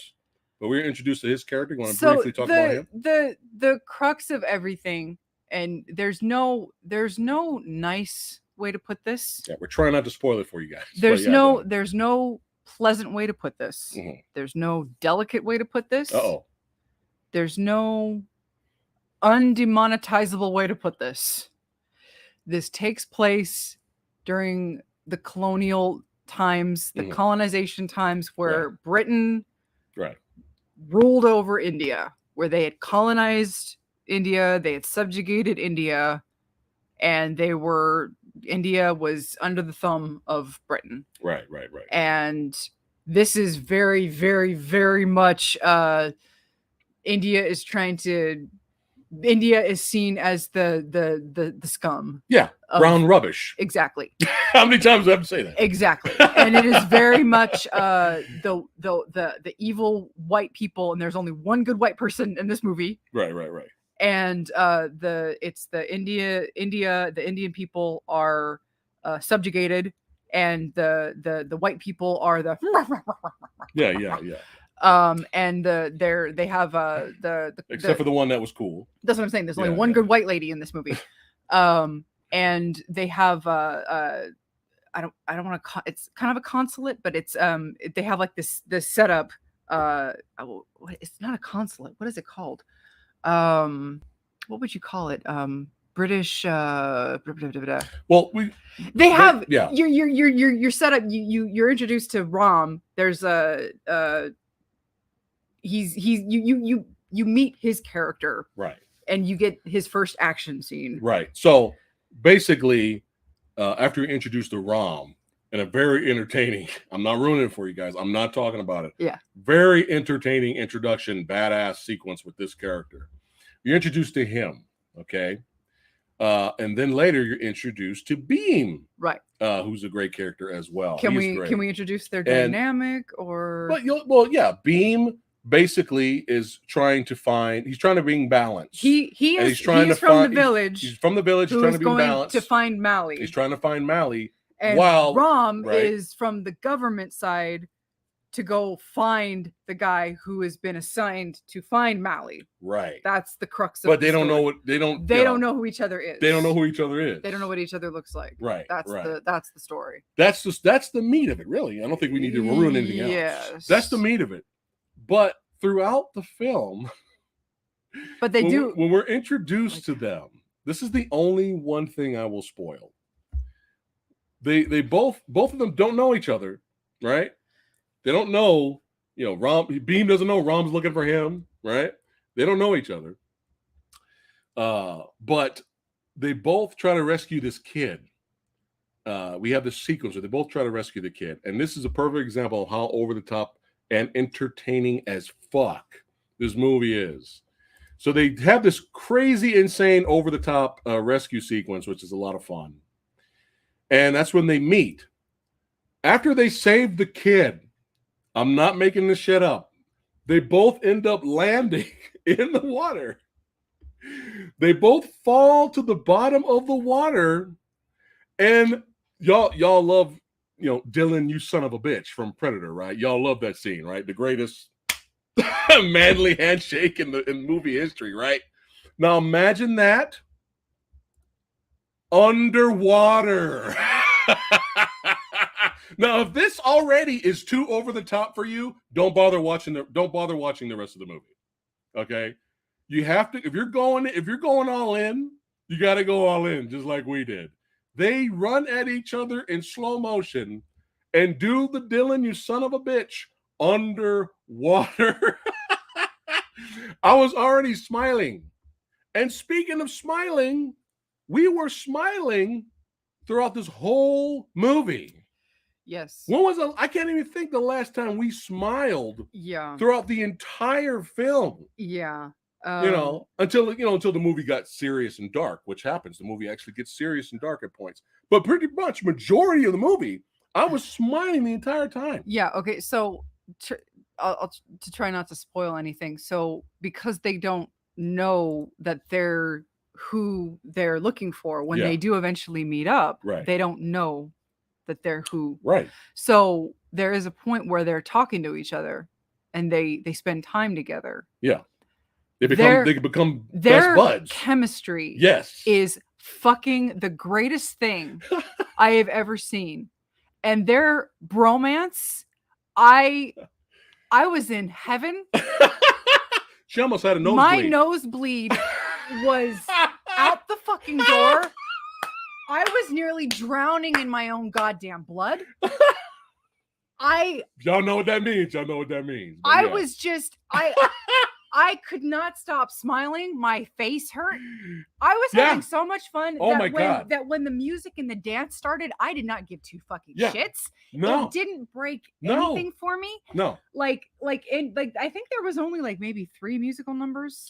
There wasn't really that many for like a 3 hour over 3 hour movie. It only seemed like 3 musical numbers. 4 or 5 maybe. I don't even know if it was that many. Because we get a ridiculously, and it's okay. Hold on. No, Severio. No, the bromance was awesome. No, don't gross. Don't gross. Don't gross. No, Severio.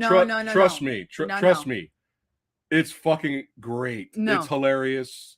You will enjoy the bromance. It is this might be the greatest bromance movie ever. No. Anyway. So the dance sequence, the music. I thought, because this is our first Bollywood experience, I thought we were going to get a song every 10 to 15 minutes for 3 hours.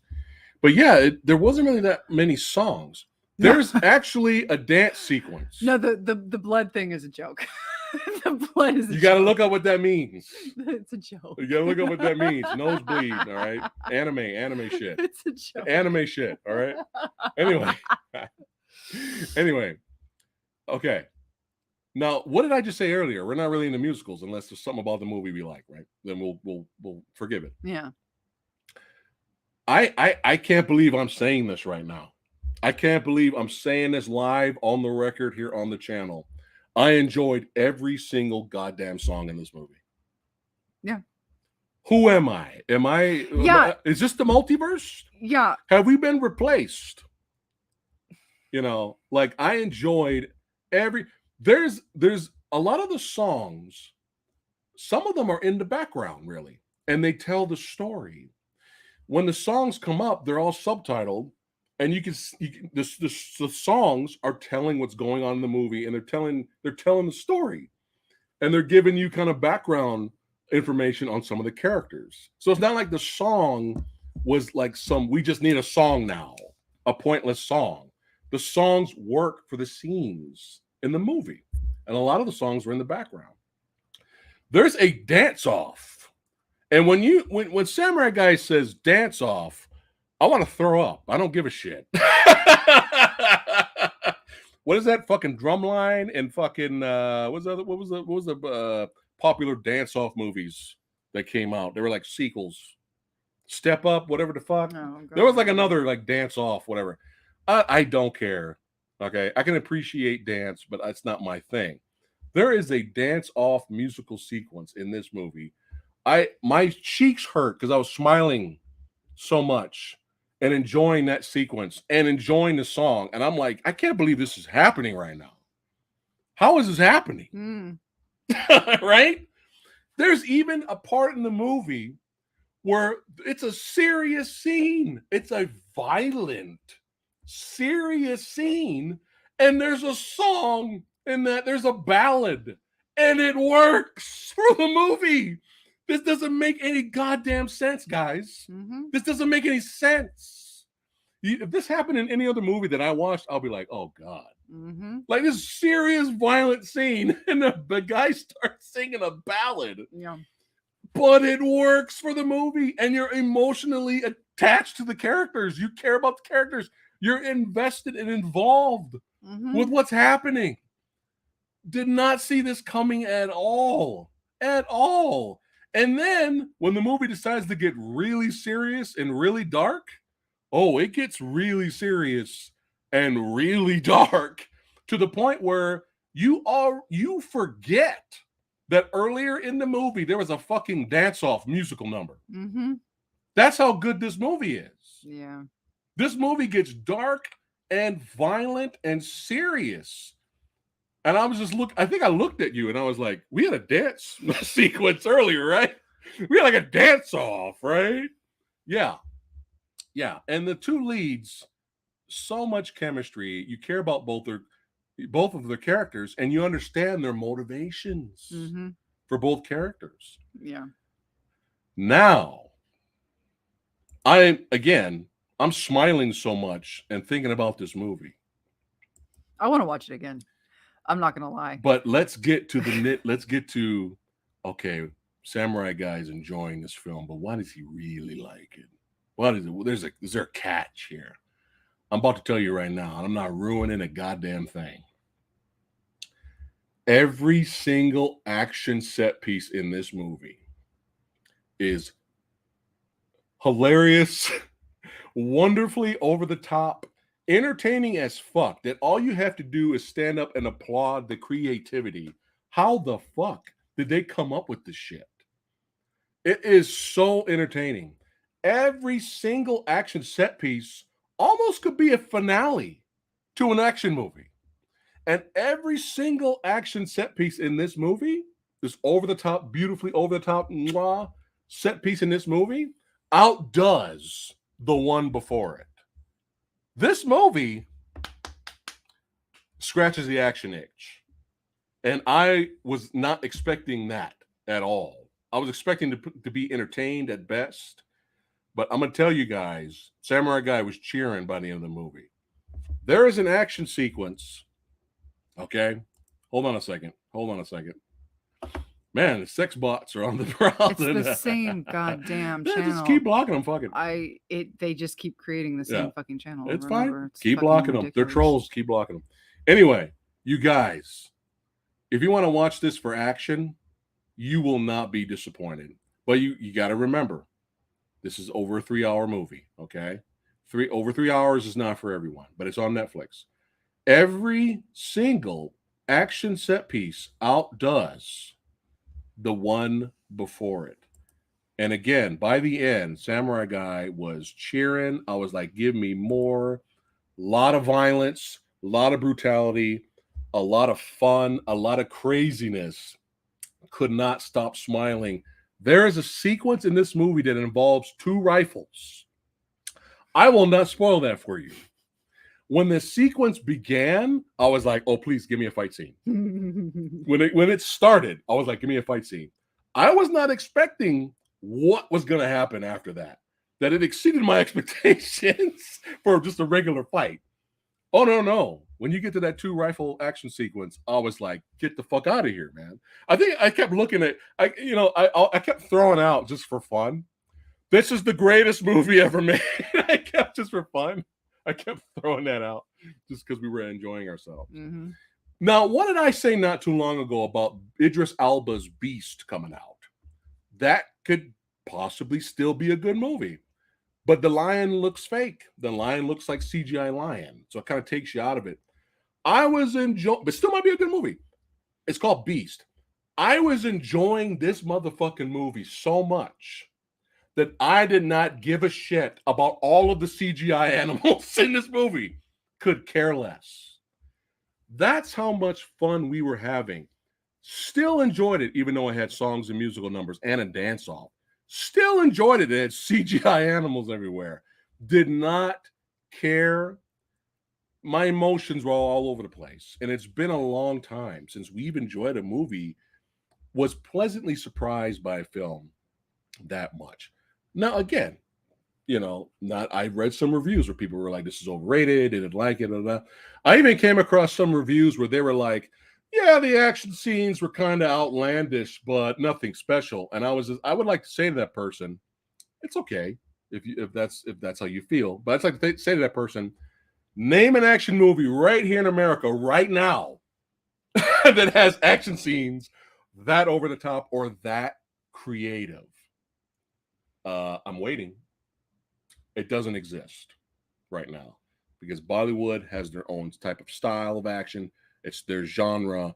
And unfortunately, the bar has been set so high for us because this is our first experience with Bollywood. I don't know. Our expectations are so high now. Are we going to be disappointed watching the next Bollywood movie? I don't know. I don't know. I think because they have been doing this for so long and they have so many other movies out there. We have a lot of exploring to do. Yeah. In Bollywood. So yes. Somebody out there, right?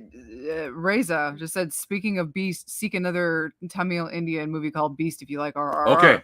So right there. Right now, those of you that are in chat, give us recommendations of what Bollywood action movies kick ass. Give us recommendations. And those of you that are going to be watching this video later, thank you for watching.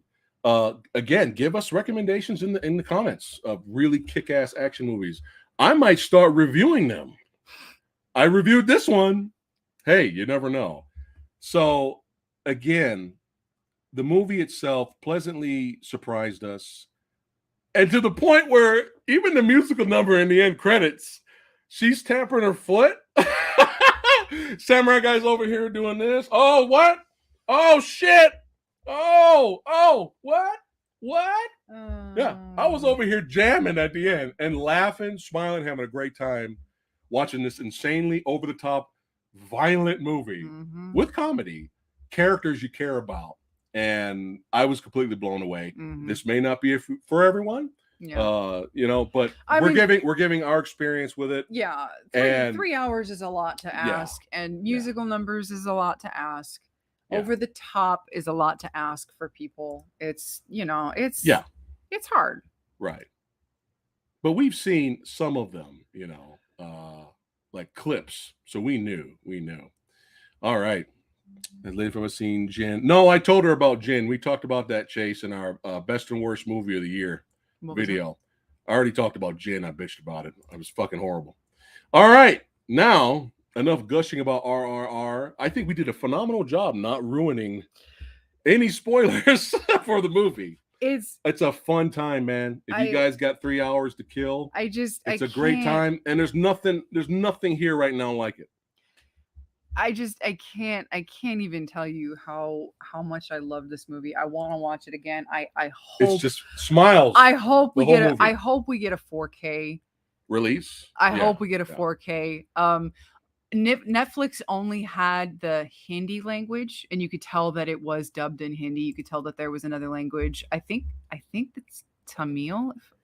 I'm not sure. I don't know. We don't. Yeah, we don't know. Because I was reading on it that there's a couple of languages that they have.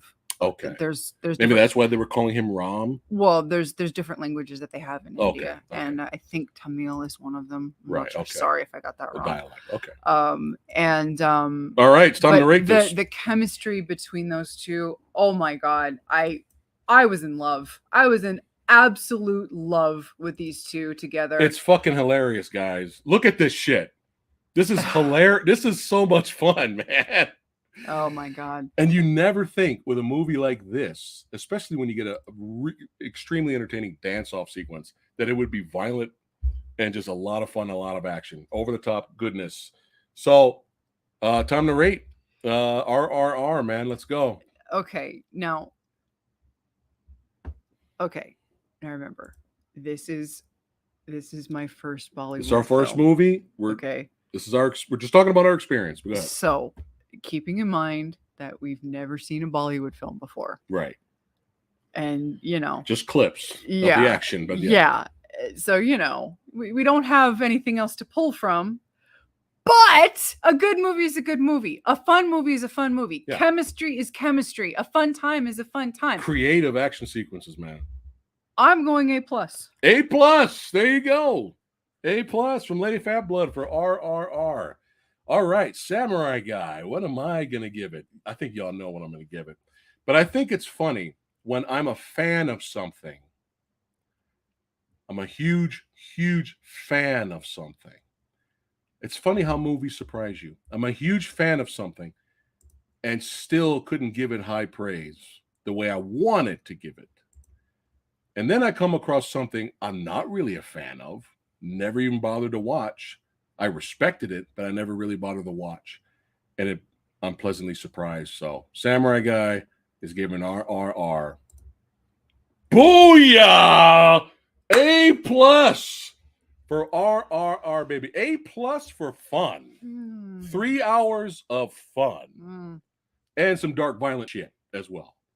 Too much fun. Too much fun. So that's how we feel. Not everyone's going to agree with that rating, but hey, we got to be honest here on our channel. So, all right, guys. Now, I was about to end it, but I forgot. We were going to briefly talk about Obi-Wan Kenobi. The series on Disney Plus. We're going to give our quick thoughts on episodes 1, 2, 3. And I'm not going to give a rating or review or anything. We're just going to briefly talk about it. So, okay. Keeping in mind, Disney Plus, in general. It's failing. In general. It's failing. In general. And I'm talking about the whole overview, like in terms of MCU and Star Wars. Yeah. For me, I'm not doing well with them. I'm not doing well. What are you talking about? I feel like The Mandalorian is We're not doing well. The Mandalorian for me is the best thing that they have going. And that's literally the only reason to keep the fucking subscription. Yeah. The MCU for me is fuck it. I don't give a shit. Don't care. Yeah. We want to, but blue balls all over the place. Yeah, Boba shit was a waste. Obi-Wan. The first two episodes in Obi-Wan. We're very patient with the show right now. Yeah. We're patient with it. Were we on board a little bit more than Book of Boba shit? That didn't include the Mando episodes. We were kind of enjoying it a little bit more than the Book of Boba shit. But we're episode 1 and 2, we're being patient right now. Yeah. We're like, okay, we like the broken character of Obi-Wan Kenobi. We like that he's in hiding and he's given up being a Jedi, and he's being hunted by the Inquisitors. We like that. But can I just say that I was more hopeful at the end of episode 2 than I am now? Does that make sense? That makes sense. Yeah. I was in a better place at the end of episode 2. Now I'm not sure. I don't know where I'm at now. Right. I was by the end of episode 2, I was like, wow, the show has potential. And now I'm like, oh no, where are we going? Yeah, where are we going? You and I were talking earlier. You had said that about Obi-Wan. You're patient. Yeah. But if Obi-Wan doesn't get his shit together, if Obi-Wan does, we don't mind him being broken and you know, in hiding. We like broken characters, but at some point, I'm hoping with this next 3 episodes, Obi-Wan becomes the Obi-Wan that we know and love at some point. But I don't know. In terms of his combat skills, the first 2 episodes, he still has his combat skills. But I was talking about this on Rob for Entertainment Talk Nation. I was talking about this on his channel yesterday. And Rob brought up a good point that he's tired of seeing. He's like, he gets the broken character aspect, and he understands why we like that. But he was saying that for a guy who was a fucking general, a guy who fought so many Sith, a guy who's been through so much with the Clone Wars and all these wars and all these battles, why does he all of a sudden forget how to use the goddamn Force? He brought that up. And at the time, I didn't really think about that because I just assumed that it was all kind of together. Mm-hmm. Like you said, if you don't use it in a while, you lose it. I'm trying to think. I'm trying to understand what their writing is from their perspective. I'm trying to understand what their perspective is. Yeah. Is that what they're trying to say? If you don't use it, you lose it. But Yoda didn't seem to have that problem, but he's a different species. I'm trying to justify things, which we're trying to figure it out. You shouldn't have to. Yeah. But at the same time, I'm just trying to make sense of things. Right. But we're only in episode 3. Yeah. But I was digging it at first. I like the Joel Edgerton sequence. Yeah. That scene. That's a great actor. I like how he was like, fuck off, stay away from my family. Look at what you did with Anakin. Fuck you, stay away from my family. I like that. Yeah. I like Obi-Wan telling the other guy who was looking for him, I bury that lightsaber in the sand. That's my advice to you. I like Obi-Wan telling Jimmy Smits to fuck off, right? But something feels off. And Rob mentioned this yesterday. Something feels off about Obi-Wan's connection with baby Princess Leia. It feels weird that this is the show everybody wanted to see, but I don't think anybody expected the show to be about him rescuing baby Princess Leia. It feels very weird. And it's just kind of like, is this good or bad? And I remember we were talking about it, and you mentioned the classic, help me, Obi-Wan Kenobi, you're my only help, video message that, the classic message from the first Star Wars film, and how in that message you mentioned that she didn't talk like she was best friends with Obi-Wan. Not to my recollection. That message, yeah. It was, she knew of him because of Obi-Wan's connection to her dad from the Clone Wars. Right. And that was it. Like, she knew of him because of his history during the Clone Wars with the dad. And later in the Star Wars movie, when Obi-Wan gets killed, who reacts? Luke screams. And Princess Leia doesn't really react. And she's comforting Luke. Right. From what I remember. Right. And you know what? This all seems to be just, I'm sorry. I'm really sorry to say this, but once again, we're course correcting because Leia never had enough spotlight in the original films because it was always about Luke. And don't get me wrong, I don't have a problem with baby Leia. I think for a little girl, I think she's a perfectly fine kid actor. I am stunned she just said that. I think she's fine. No. And I'm being serious. So every time baby, Star Wars Jim Henson babies was on the screen, I was like, oh God, she must be cringing. I think she's. I was like, I'm surprised. I don't think she's great. But if it kind of fits, I think she's fine. Okay. I don't think she's anything like amazing. Right. I don't think the writing's particularly great. Right. I think it's Disney-fied. Yeah. But I think she's fine for the writing that she's being given. Right. Let me put it that way. Yeah. Can I put it that way? Does that make sense? Yeah. I don't think the writing that she's been given is anything like special. Right. But I think for an actor, yeah, because I don't want to be mean. Right. I'm not trying to be mean. I think the actor is fine. Okay. The actor is fine. That's high praise from her for a child actor. Okay, the actor is fine. Okay. So I'm But I didn't want the whole show to be that. That's what I'm saying. Yeah. The actor is fine for what she's being given. Yeah. But I feel like they're course correcting because the original trilogy was always about Luke, and people are bitching because why was it always about Luke? We never got to know anything about Leia. And so now we all want to know about Leia. And so now we have this little side quest about Leia. And so now we want everything to be we want to know more about little baby Leia. And that I think that's what this is all about. We came for Obi-Wan. I think that's why this show is being made, so that we can know about Leia. I think that's what this is all about. I think that's why we're doing this. We're here for Obi-Wan. Is so we can know about Leia now. And so we can have a story about little Leia and getting to know about Leia.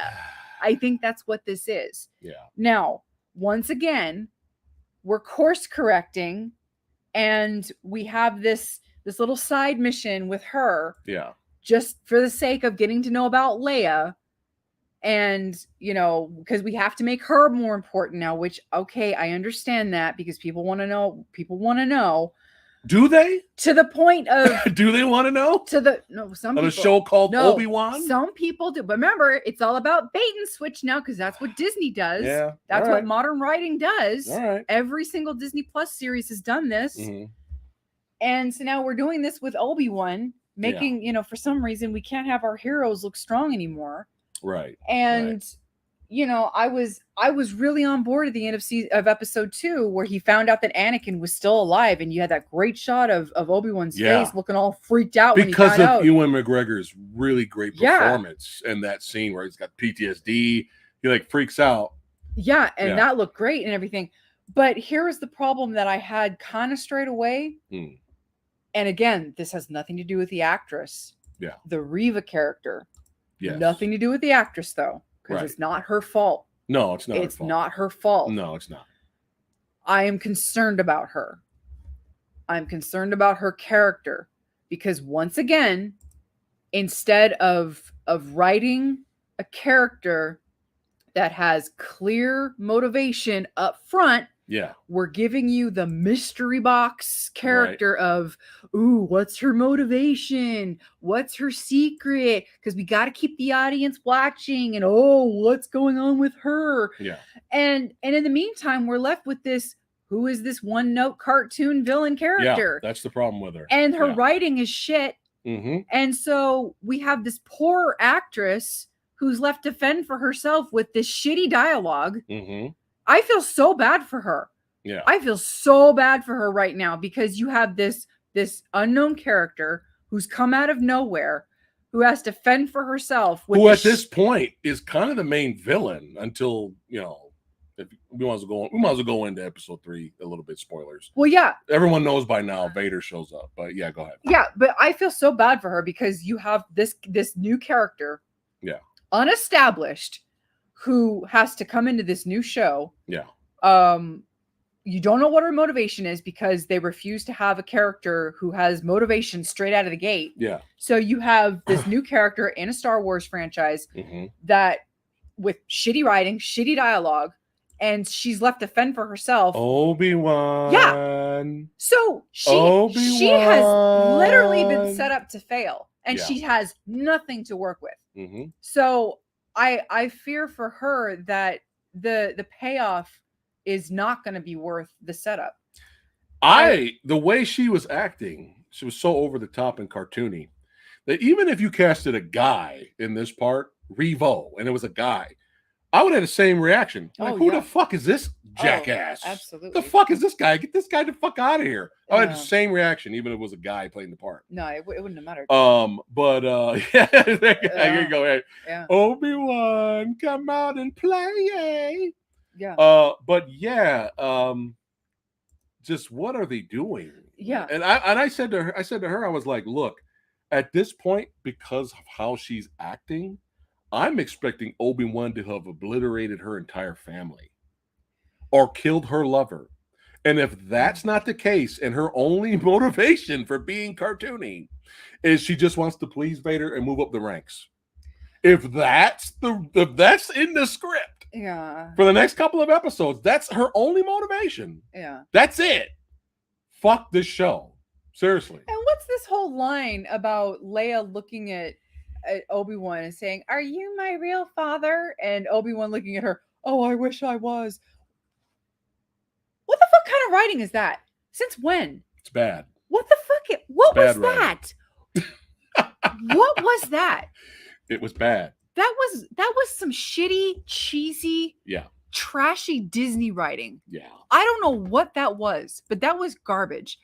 But I'm still holding on. I'm still more on board than I was at this stage of Boba shit. Like, I'm not shitting you when I tell you that by the end of episode 1 of Boba Fett, I was already checked out. Yeah. So I didn't care. But everyone's different. I'm in better shape now than with Boba Fett, but I'm still in Boba Fett? You're in better shape now with Boba Fett? No, I'm in better shape now than when I was with Boba Fett. Oh, I got you. Okay. But I'm in worse shape now than I was in the second episode of the Tamura cameo was hilarious. Yeah, that was funny. the clone trooper. So hilarious. I'm like, Hold on a second. Super chat. Thank you, Brad, for super chat, brother. You rock. I have heard good things about a movie called Bahabubali. I apologize for that. With huge battles, including one where they use catapults to cover the enemy army in a giant blanket sheet. I'm sold. I think this might be on Netflix. Ooh. Yeah. Thank you, Brad. Thank you for that. Yeah. So, Boba Fett is only worth watching because it continues Mandalorian. Yeah. It turns into, for better or for worse. It actually, you have to watch it because it you can't watch Mando season 3 without watching. Yeah, it bridges Fett. bridges into Mandalorian. Yeah. Like some important things really happen, like big deal things. So. Yeah.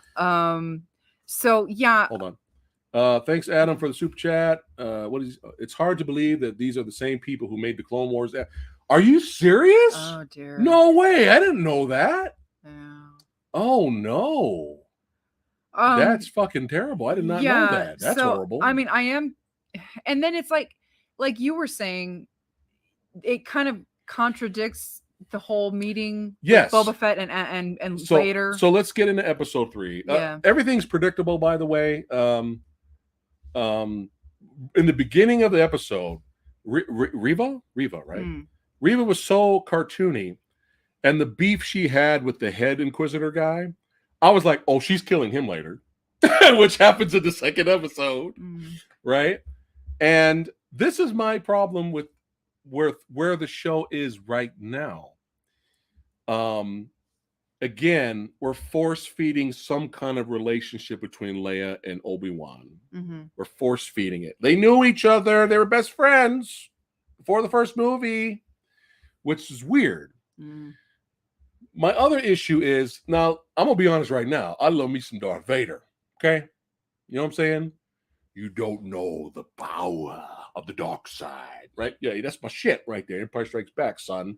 That's my shit. Vader, son. Rogue One, son. I love it. The fanboy in me is happy to see Vader back. The fanboy in me wants to see a lightsaber fight between Obi-Wan and Vader. The fanboy in me doesn't have an issue with Hayden Christensen coming back and the Star Wars community embracing him again and kind of giving him some slack. Don't mind that. I don't mind any of that. However, the problem with the fight scene in the third episode, it doesn't make sense if you're still trying to compare it to the first movie. Because you have that scene in the movie where Obi-Wan's sneaking around, and Vader's like, I've sensed a presence I've not sensed since, And I guess if we're going with this continuity, a presence I have not sensed since the Disney Plus episode, right? I mean, why not? And now the when they finally meet, for you watching Star Wars for the first time, you think it's the first time they met since they've not met. That dialogue they have between each other totally doesn't make sense now, because they met already in this show. Am I off, people? Help me out here. Am I wrong? Help me. I'm asking you to help me. But now it doesn't make sense. The dialogue makes no sense now. When last we met, I was the pupil and you were the master. Well, now I am the master. Yeah. Something like it that. It doesn't make any sense. Kind of, I don't know. Because they met already. So I'm torn. You see where I'm torn? Because I'm like, lightsaber fight, Vader versus Obi-Wan. Woo! Although there was, but then half of it, I'm like, this kind of doesn't make sense. There was that really good scene. We'll get to yeah. So the good part of the episode, with Vader, is I was surprised Disney had the balls to have Vader kill a child. I was like, the Anakin special. The Anakin special. He does what he does best. Kill a kid, bonk, broke his neck. I was like, oh yes, and I kind of found it hilarious every time Obi-Wan would whip out his blue balls lightsaber. He would whip it out and then kind of unsheath. Then he would put it away and run away. Then he'd whip it out again, put it away and run away. He kept doing that. I was waiting for Vader to go, what the fuck is going on? I was waiting for Vader to go, really? I was waiting for Vader to say something stupid like that. Anyway, let's see here. What's up, MK? Let's see here. Hey, PhatSamuraiGuy, what's up? Yeah, I agree. Plus, timeline-wise, Obi-Wan should be way older since A New Hope is only 9 years from the show, so he ages from 45 to like 70 in 9 years. There's defenses for that, MK, not from me, but for some super Star Wars fans go, if you're being hunted by the Inquisitors and all that time, you'd get that old too. So there's defenses for that. Not for me. God. I agree with you. Okay. But yeah, I like the neck break. I like the Vader walking down and dragging, like by the Force, just dragging the mom. Like that was great. Hurting all those people to draw Obi-Wan out. Yeah, like they sense each other. Yeah, he's trying to draw him out. I did like that scene where they sense each other. And he's fucking with people to draw Obi-Wan out, which worked. I liked that. Yeah, there's entertainment visually to see. Right? Like I said, there's lightsaber battles. We like that, right? But that's the problem. Is like there's always these hints of potential, right? And I always have this impending feeling of I know it's gonna get pissed away down somebody's leg. That was so adorable. But yeah, it's Speaking of adorable. What do you? Oh no, you're bringing the holy terror, the little terror out. Oh yeah. Oh God, she's bringing them out. Anyway, yeah, it's just I'm torn. I think at this point, again, I'm expecting Obi-Wan to have obliterated her entire family or killed her lover on the wedding day, even if it's accidental. I'm assuming that's probably how it's going to be. There was a Clone Wars or whatever the fuck or whatever, and her family got killed, and that's why she has it out for Obi-Wan. I'm trying here, guys. I'm trying. But oh God, here we go. Oh yeah. Oh, you bring gravy out. Hello, Ladoof. Gravy Ladoof. Ladoof. Hello, Gravy. Ladoof. What's going on, little man? Feed me. He was sleeping. Yeah, I bet. But again, I get it. Disney's doing their thing. It's so bright.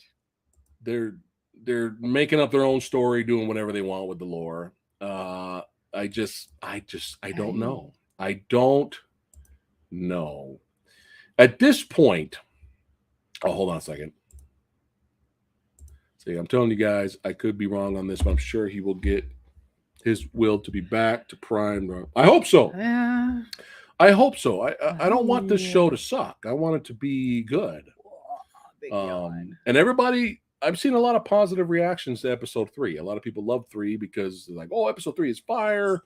Because you got Vader there. I mean, it's hard to boo Vader, like, oh, the Vader episode sucked. It's kind of hard to do that because it's Vader.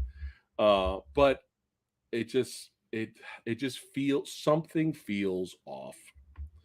And I can't explain it yet until we finish the goddamn show. Once the show's over, at this point, we might as well talk about it.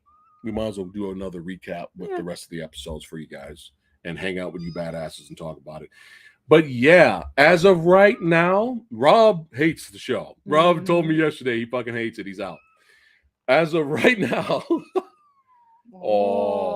Gravy hates the show too. As of right now. So, I guess because we at this point the show kind of introduced Reva as the main villain, but she's just trying to get in the good graces of Vader. So I guess Vader's the big baddie. But because everything has to be a big mystery, and we have to keep people watching. Yeah. And we can't know what people's motivations are, and we have to keep people guessing. Right. We have to let people be one-dimensional and shit. Right. We can't know what her motivation is. So we have no idea what she wants and what she's doing yet. And so we're 3 episodes in with this cartoon fucking villain. I'm just tired of these short seasons. Like, you know, you can have a 10 episode or more show. It's okay, and help flesh out the writing and the characters. Like, I hate it when they just chop and just rush it, and this is what you get. She's evil and that's it.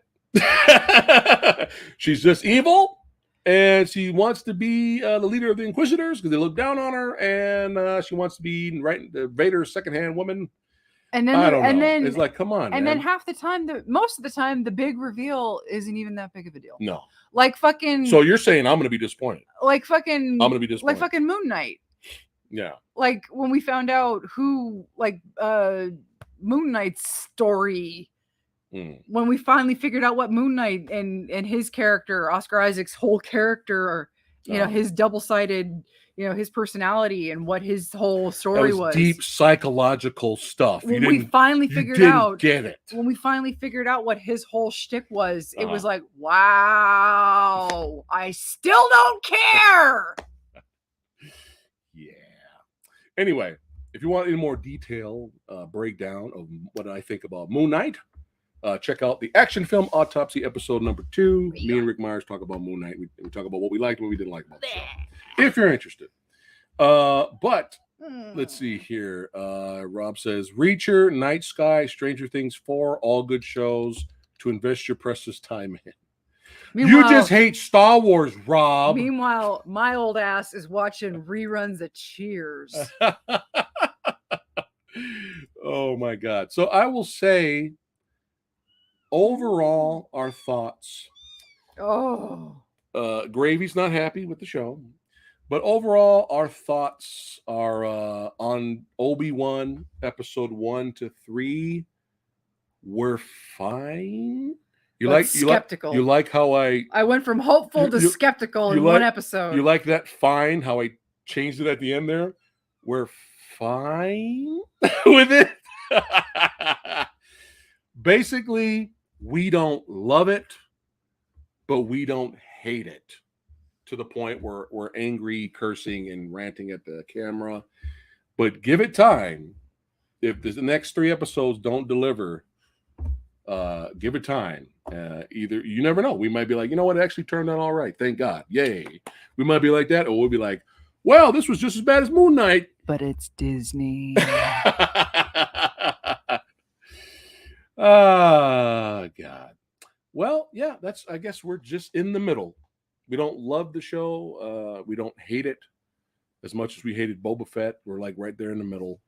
So, yeah, that's it. Anything else? I'm done. You're done? Hey, it's been a while since we hung out with all you badasses. I've got a kitten to feed. Oh, you got to. That's the time to wrap it up. Hey, you guys rock. Thanks for hanging out with us on a Saturday and hearing us talking about movies and TV shows and all that stuff. I said TV because I'm old. I don't give a fuck at this point. Everybody blood dance. Oh, everybody blood dance. Bollywood blood dance. Bollywood blood dance, baby. Bollywood blood dance. What? Bollywood blood dance. Hey, we love you guys. Hey, if you're new here, hey, thanks for watching, hanging out with us, Knuckleheads. Like, share, and subscribe, all that good stuff. We'll see you guys real soon on another episode. You guys rock. You guys are all badasses. Keep being yourselves. Keep being sexy. That's right. Keep watching movies, enjoying yourselves. Enjoy life. That's right. Have fun with it while you're here. All right, guys. Take care. And Gravy going to say goodbye to everyone. Say goodbye to Gravy. You ain't gonna hold the camera? Oh, he'll whine. All right, There that's we it. go. That's as far as you can. Hey, you guys rock. And stay tuned for more awesome content. We love hanging out with you badasses. Take care, guys, and we'll see you on the next one. Fingers crossed for Obi-Wan. Bollywood blood dance. Bollywood blood dance. What? Bollywood blood